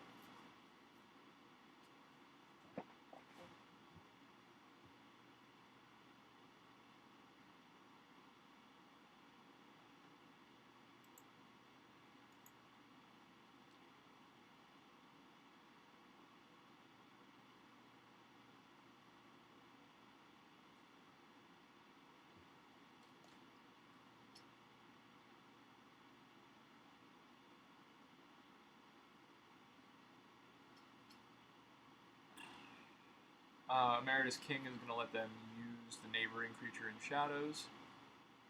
That's such a good card. Play Fight Reap, use one of the neighbors. If the tide is high, use the other neighbor too. Like, that's insane. Just like almost a better Ghost Hawk. What can I do? Kind of screwed here. I think I go Untamed just to raise the tide, and I need to exhaust the Star Alliance to keep the Emeritus from going off again, I guess. This is the, I mean, this is the issue, you know, the thing that makes this deck tough is that it just has, like, no creature control. And Jupiter is playing something that's relatively heavy creature. And it's got the triple Reaper Sow with the old Patty, which means all these creatures are coming down. Oh my god. Do I have any clear in deck at all?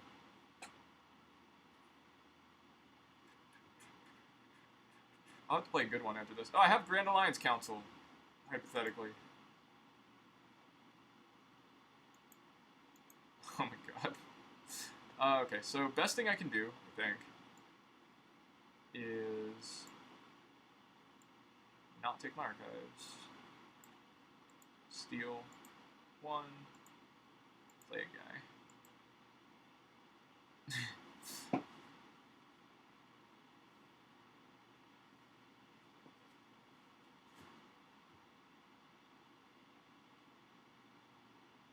Have mercy.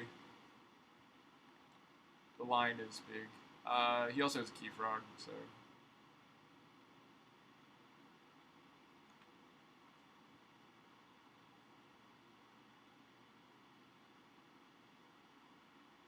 I just have to hope, so next turn I'm going to have to go Logos, right?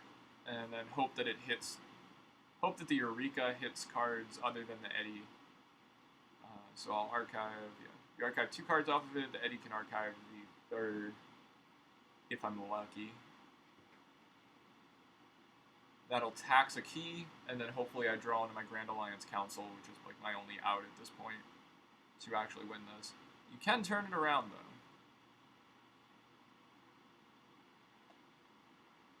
But, dear God. Old Patty's not going to discard any creatures, though, which is good.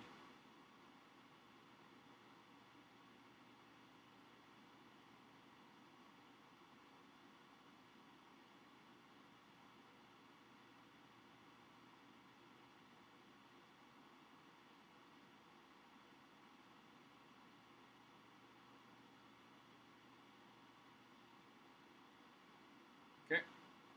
Keyfrog forges the key. So we're not going to be able to tax there, obviously. I stand by my turn, though. And well, we'll be able to check at least. And then I'll be able to fight the old Patty, I guess. You know, so a check is good. Grand Alliance Council, thank you, Jesus Christ. Oh my god. And the Ambervac is going to negate the check, but I can't. Like, there is no way that I'm allowed to change the tide there, like when I'm this far down. So we've got the Grand Alliance Council.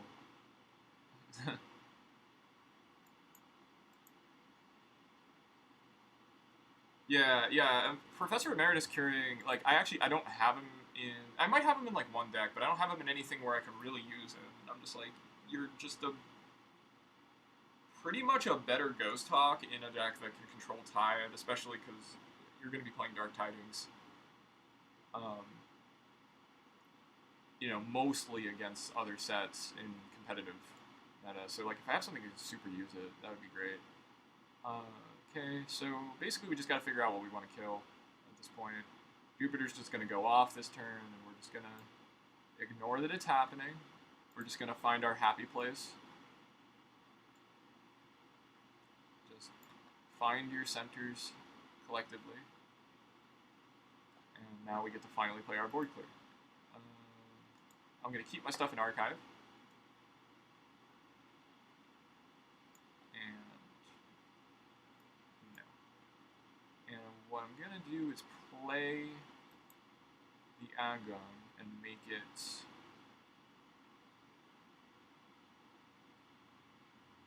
I'll make it shadows. So when you play this, it'll belong to both houses. So I should be able. I should be able to choose it for shadows. And also choose it for Star Alliance. Okay. Apparently Adobe Flash Player wants to update. That's cool.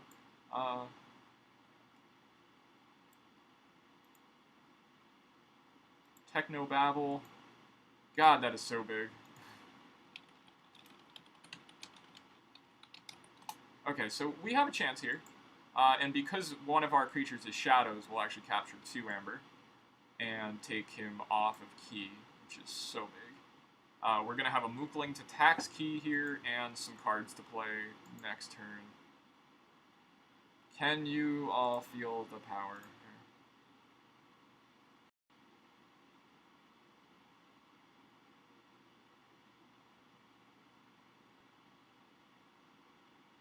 Okay.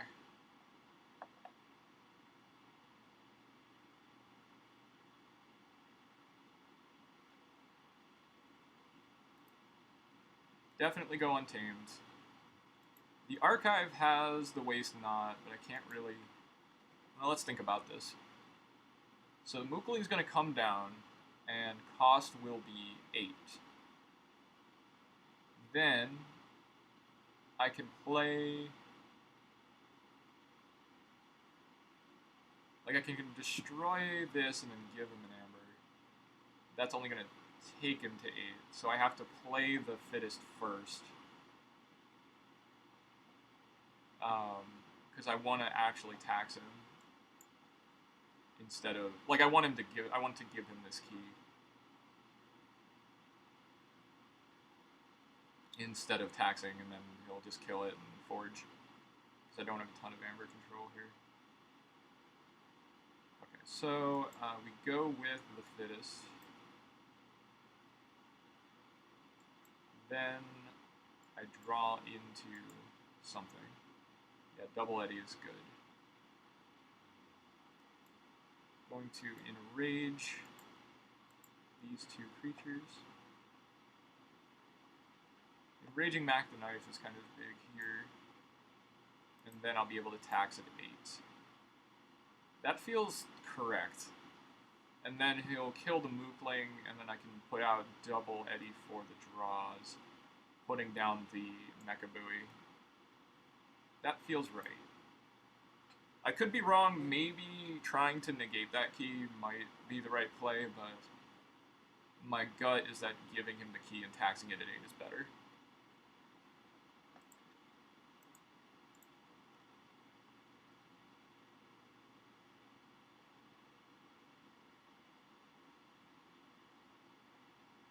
Oh, Lord. Well, okay, Mookling's gonna come and tax our key to a ridiculous extent. I do think stick by the game plan, play this Logos.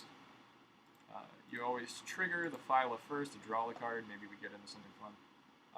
United Action seems like a good card to archive here. Phyla first. Anomaly Exploiter, because it sucks, probably. Wait, I can just play that. Maybe the Espeon, because that's not going to give me much advantage. Maybe.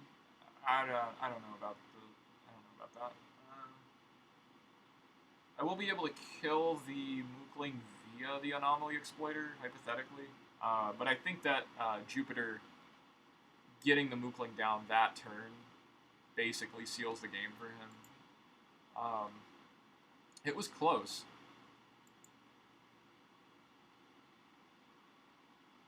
Like, I feel like, I was out, and then that Grand Alliance Council got me back in. And I think that was, it was pretty exciting. I definitely thought I had a chance.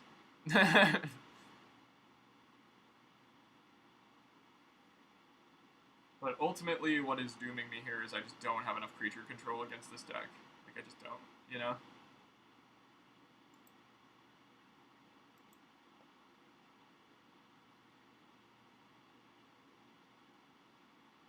United Action is not going to do me any good, really.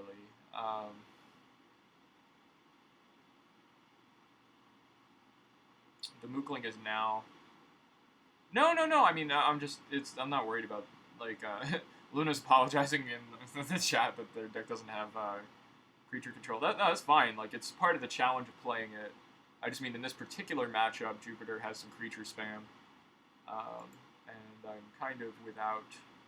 Yeah, exactly. Like, this is Keyforge. I've got...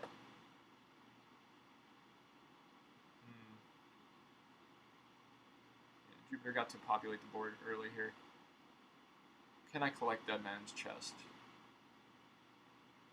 After 6 or more creatures are destroyed in a turn, Dead Man's Chest is ready. I'm not going to be able to destroy 6, that's for sure. I think I just go Logos.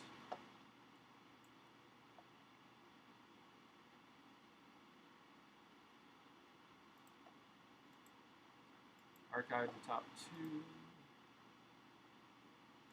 Maybe that's a little lackluster, but I can't even really like kill anything super productively.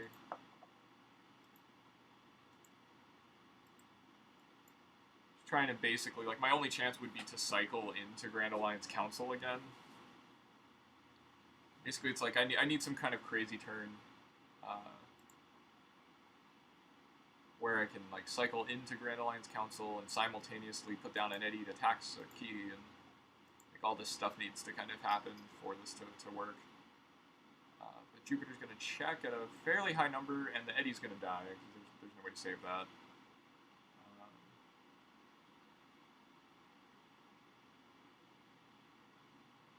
So what can I do?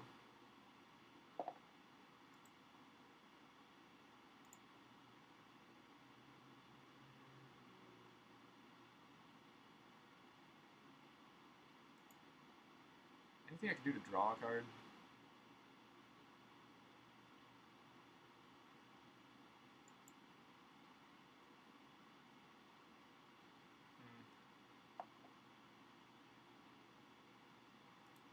You know, I've got this nice archive built up, and I just like, you know, I was obviously disappointed about not having the C for this particular matchup, but I will say, I mean, look at this. It's a 10-card hand, and in a very different game where somebody wasn't putting quite as much board pressure on me, I get to play like my United Action and like hypothetically play this entire 10-card hand, having to make it so to do some really cool stuff. Like this is a deck that is capable of doing a lot of like really cool things. So I don't mean to badmouth it in any way, shape, or form.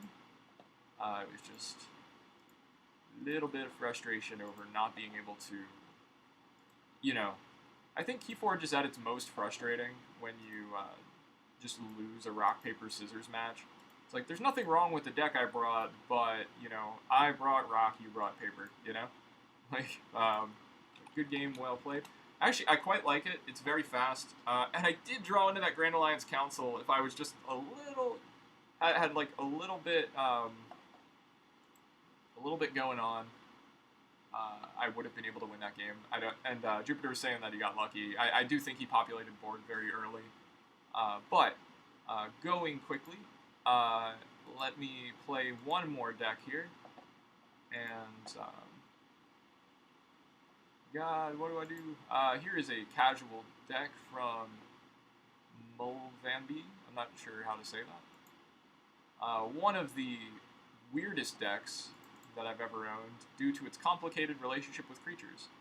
Check out the artifacts and creature control cards. Don't forget Giant Nullbill. Share the joy of trying to work it out with Adaptive. So I'm not going to be able to play it in Adaptive, but we're just going to upload this as quick as we can and try to get in the game before I got to toss the stream off to Keyforge Online Team events here.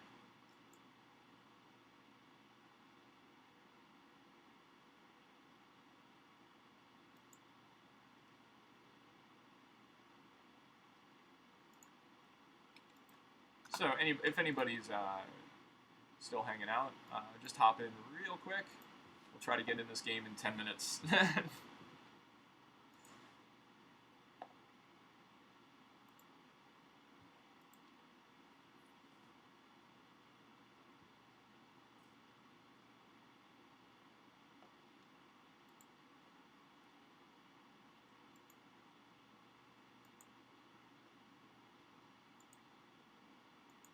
While we're waiting, we can check out this deck here. At the very least, I could talk about it. Oh, here we go. No time to look at a deck list. Let's play. It is a Quixel deck. I saw a 6 Semper in there. I don't know. Like I said, I got 10 minutes, so I'm not going to do a big discussion of the deck that we're against. But we are going to figure out how to use our own list as best as humanly possible. I'm going to mulligan this because I hate it. That is better. Okay, so the Gnawbill. Mind the Gnawbill was the one piece of advice. We will listen to our sage here. I feel like the Fangtooth is very valuable. So I'm going to play it.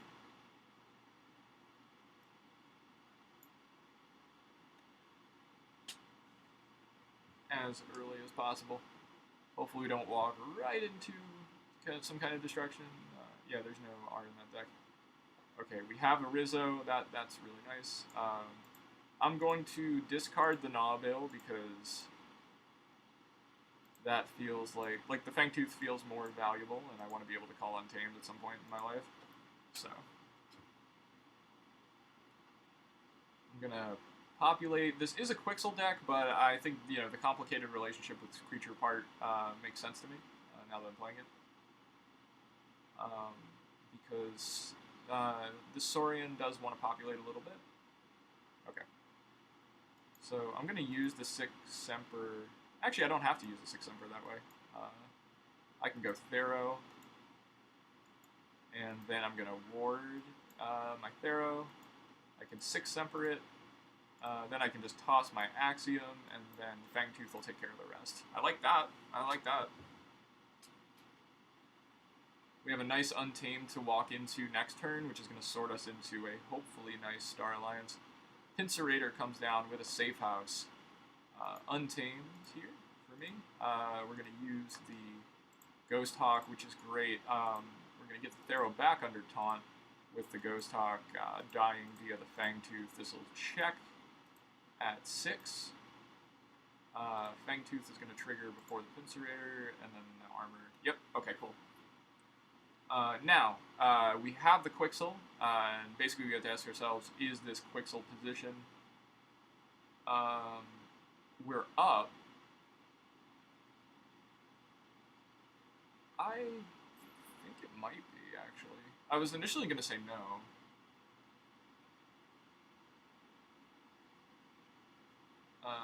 Quick look at the deck list here. Yeah, they're not rocking a very high creature deck here. So I'm not going to play the Quixel.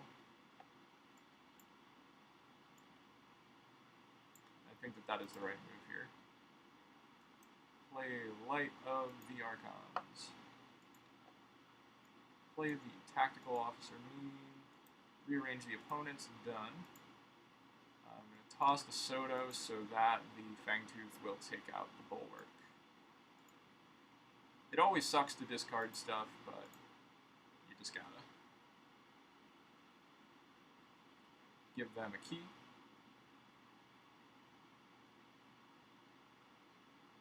Booby Trap.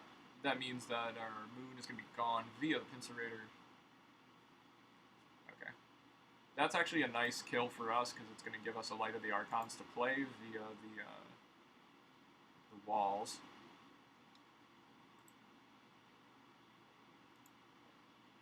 So I think I just go Star Alliance. Bring back Light of the Archons. Light of the Archons and a Cloaking Dongle. I'll try to beef up the walls. It doesn't really matter though, because yeah, sorry, I'm making a mistake because I'm trying to get the game in a few minutes there. But not a huge effect on the outcome, honestly, I think. We're going to get a nice Saurian turn coming up next with the Failing Strike.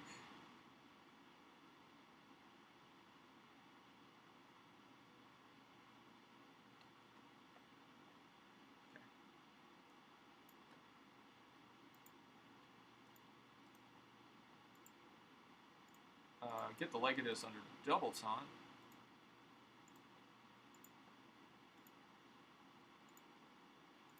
Failing Strike just for the Amber, because the Fangtooth is actually going to do the work for us here.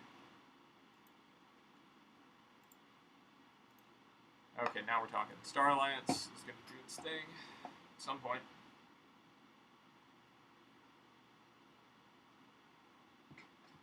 Just try to kind of dominate board here as best as I can.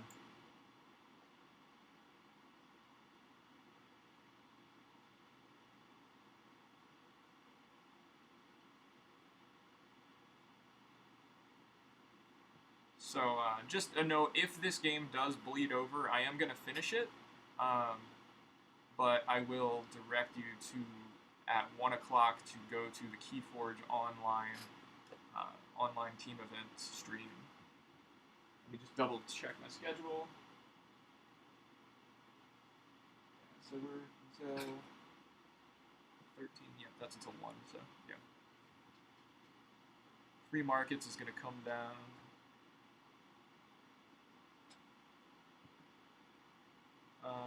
Potion of Invulnerability.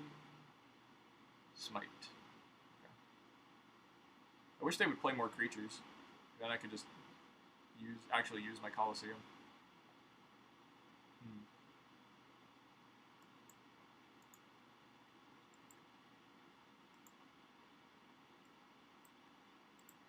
I am just going to lean into this. Yeah, for the Reap. And it will kill my Legatus, but I had fun. They'll probably be able to check next turn, and I'm not going to have a nice retort, really.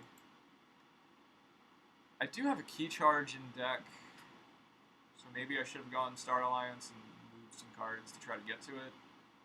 But it's really important that I get second Key there, more so than anything else.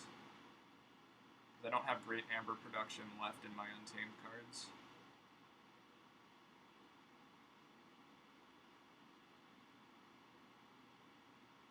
I don't know, maybe it was best to play that.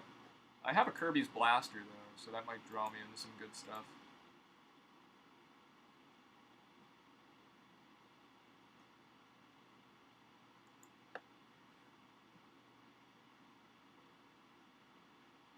We've got... Our opponent is thinking it out. Obviously, I've presented them with a very formidable challenge.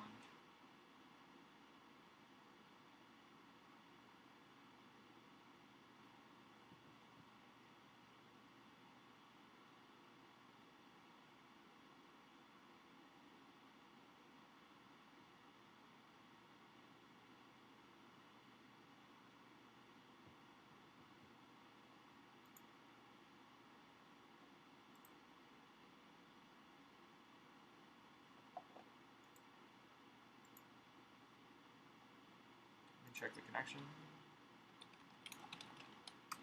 Okay, yep, we're still here. Shadow's turn. I believe we just lose here. Okay. Wrong house.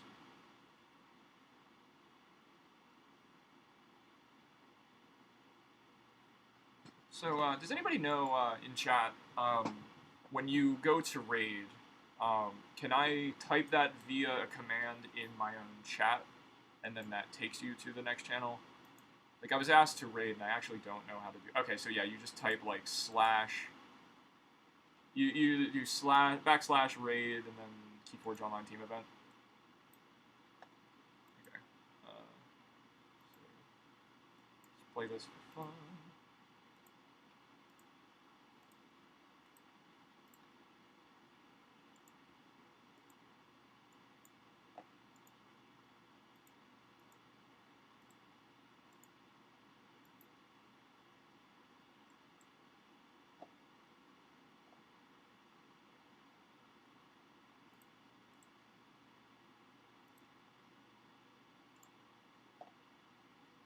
and we don't have a way to draw here with our Kirby, so we could have won if I had drawn that key charge, or if blaster bouncing was legal, but it's not going to happen. The check, we won't be able to cover it at 7. Rad Penny comes down, so we can concede. Good game, well played. So, I'm going to send you into the Keyforge online team event stream. So raid, and then the channel will be Keyforge online team events. Let me double check their name.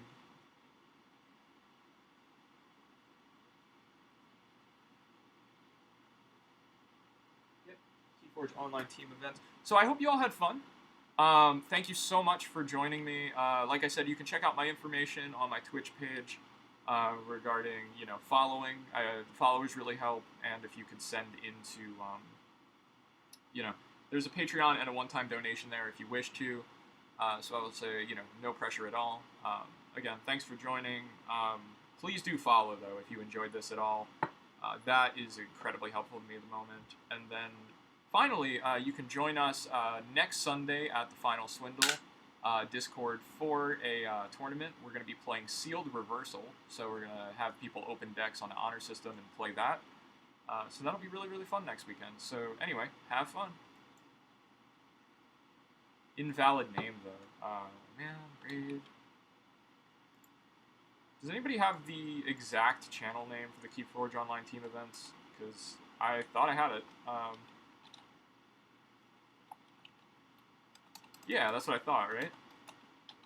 Forge online team events. Invalid username. I'm sorry, guys. I'm really trying to send you there. I'm going to try one more time. And then if this doesn't work, I'm going to post a link and you all can follow it. I do ask that if you do know how to get there. Yeah, no, I mean, it is Keyforge online team events. On the Twitch interface, creator dashboard, you can also raid when you finish the stream. I'm going to try one more time here. Maybe it's a capitalization thing.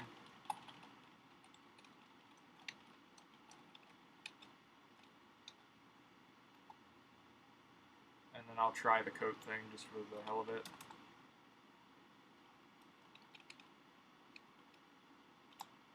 I apologize.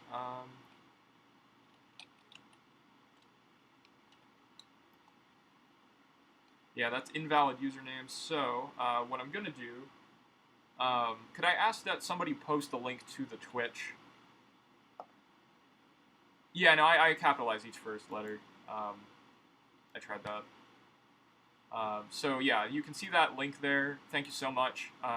So I'll ask that, I'm going to end my stream, and I'll ask, thank you so much, Sergio. That'll be the Twitch for the Keyforge Online team events. Go enjoy their stream over there. They're good friends of mine. It'll be super fun. They're trying out the format for the Coat 10, which the Final Swindle will be playing, and I look forward to seeing you there. Yeah, thanks. I hope you guys had fun.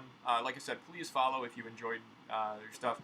We're going to be doing more of this. This is not the end of that series, so you can submit decks. I'll definitely be doing this again. I had a good time. Take care, everybody.